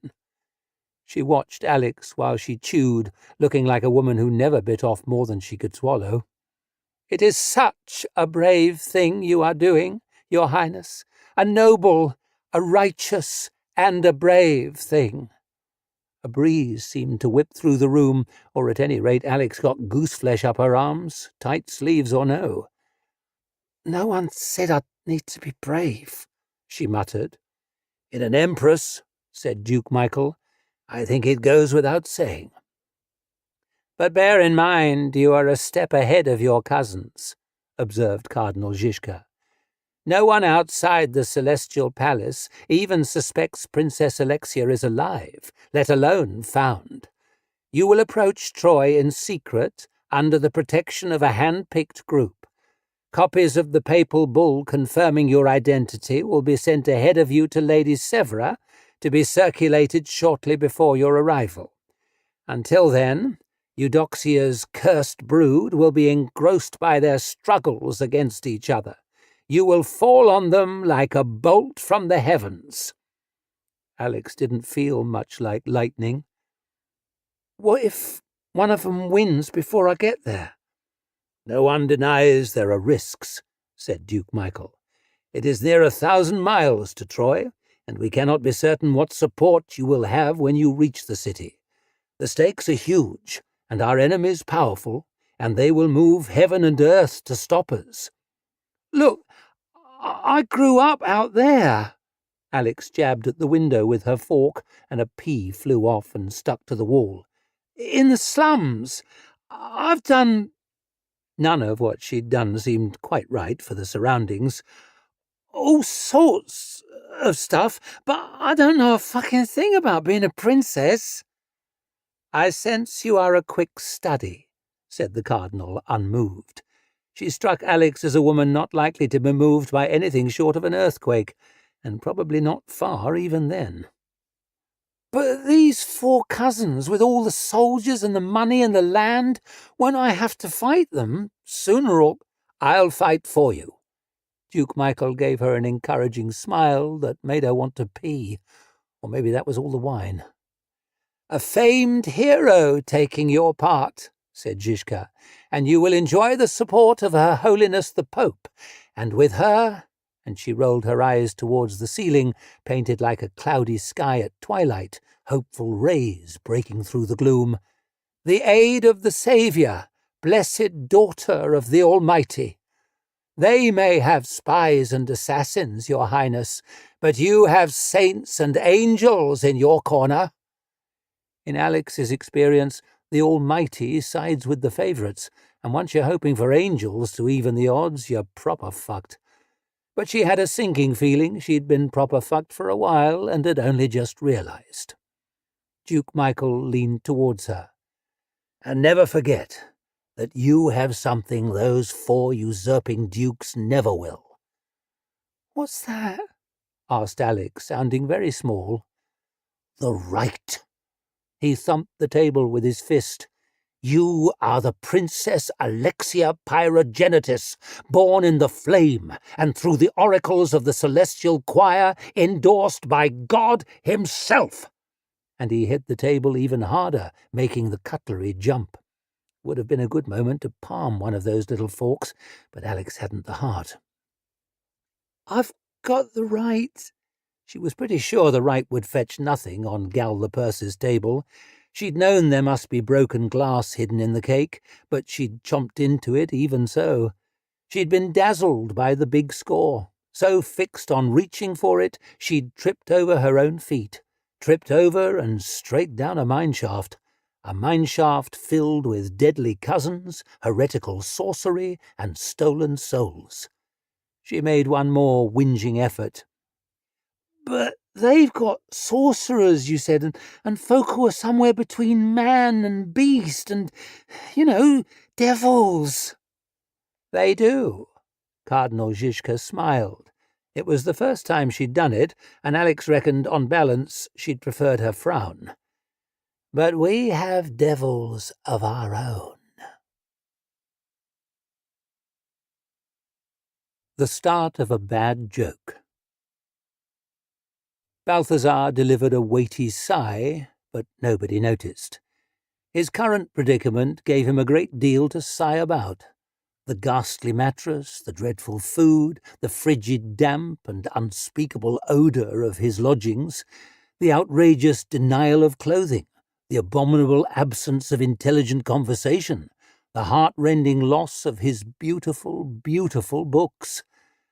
But after long reflection, he had come to the conclusion that the very worst thing about being forced to join the Chapel of the Holy Expediency was the mortifying embarrassment. That he, Balthazar Shamiram Draxi, learned adept of the 9 circles, suzerain of the secret keys, conjurer of unearthly powers, the man they dubbed the Terror of Damietta, or at least had dubbed himself the Terror of Damietta in the hope that it would stick, one of the top 3 necromancers in Europe, mark you, possibly 4, depending on your opinion of Sucastor of Bivort, who he personally considered an absolute hack, should have been apprehended by buffoons, tried and condemned by dullards, then pressed into humiliating servitude alongside such abject morons as these. He glanced sideways with an expression eloquently communicating his utter disgust, but nobody was looking. The ancient vampire, presumably rendered decrepit by being starved of blood, slumped in a chair, looking as fashionably bored as a wisp-haired skeleton could. The elf stood, thin as a length of pale wire, face obscured by a shag of unnaturally ashen hair, motionless, but for a constant and deeply irritating nervous twitching of her long right forefinger. Their chief jailer, Jacob of Thorn, looked on from the corner with arms tightly folded. A war-worn old knight who appeared to have spent a sizable portion of his life being crushed in a mangle, an experience that had clearly squeezed all sense of humour out of the man. Then there was the supposed spiritual shepherd of this congregation of the disappointing, Brother Diaz, a perpetually panicked young idiot from a little-known and less-regarded monastic order who wore the expression of a man who cannot swim on the deck of a rapidly foundering ship. An ineffectual priest, an enervated knight, a misanthropic elf, and an antique vampire. It sounded like the start of a bad joke, to which the tragic punchline was yet to be revealed. One might at least have hoped for an awe-inspiring venue, some sculpture-crusted sanctum whose marble floor was inset with the ideograms of saints and angels. Instead, they got a draughty little box in the guts of the celestial palace, whose one window had a view of a nearby wall sporting a muddle of leaky drainpipes. The choice at Balthazar's farce of a trial had been atonement for his trespasses through service to Her Holiness or burning at the stake. At the time, it had seemed a no-brainer, but he was beginning to suspect that in the long run, immolation might prove to have been the less painful option. That he, Balthazar Shamivam Draxi, who had made the dead his playthings and the storm his steed, who had forced back the borders of mortality itself and bent the archdemon Shaxep to his will, or at any rate wheedled a few favours from her and survived, was not only reduced to wretched slavery, but slavery of this intensely banal and brainless variety. He was preparing a sigh so explosive that someone would be forced to finally acknowledge his discomfort, when locks rattled and the door was thrown wide. A gaggle of acolytes trooped in, each wearing a white habit, a countenance of otherworldly piety, and a prayer shawl stitched with phrases from the Scriptures. One struggled beneath a heavy wooden frame strapped to his back, a giant book held open upon it, a second scattering ink as he strove to follow and write on the towering pages at the same time. A third had a great round wreath of flowers about her neck that almost brushed the floor. A fourth clutched the silver circumfix he wore in one hand, a sheaf of prayer sheets in the other, glassy eyes rolled to the ceiling, lips in ceaseless motion as he burbled an endless orison for the blessings of the Almighty, the Saviour, and all the saints. "Here come the clowns," wheezed Baron Rickard, wobbling upright on his cane, if one could use the word upright when he remained so hunched his nose was barely above his belt. The acolytes parted to reveal two grey-haired women, cardinals by their crimson sashes and skullcaps, not to mention the jewelled circles they wore on jewelled chains. One was exceedingly tall and graceful, gazing beneficently about like a rich woman come to distribute alms to the poor.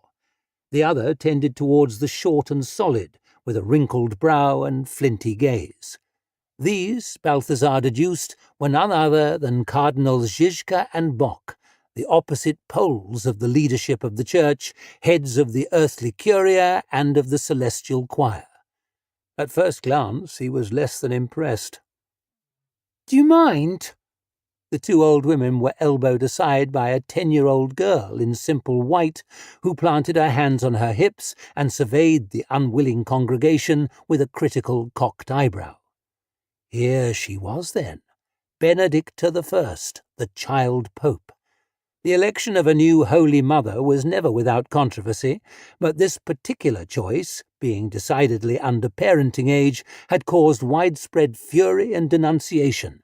The excommunication of 3 rebellious cardinals and some dozen bishops, and nearly ushered in yet another full schism in the Church, whatever her supposed magical potential. From folly to farce, murmured Balthazar under his breath. He had never had much patience for religion.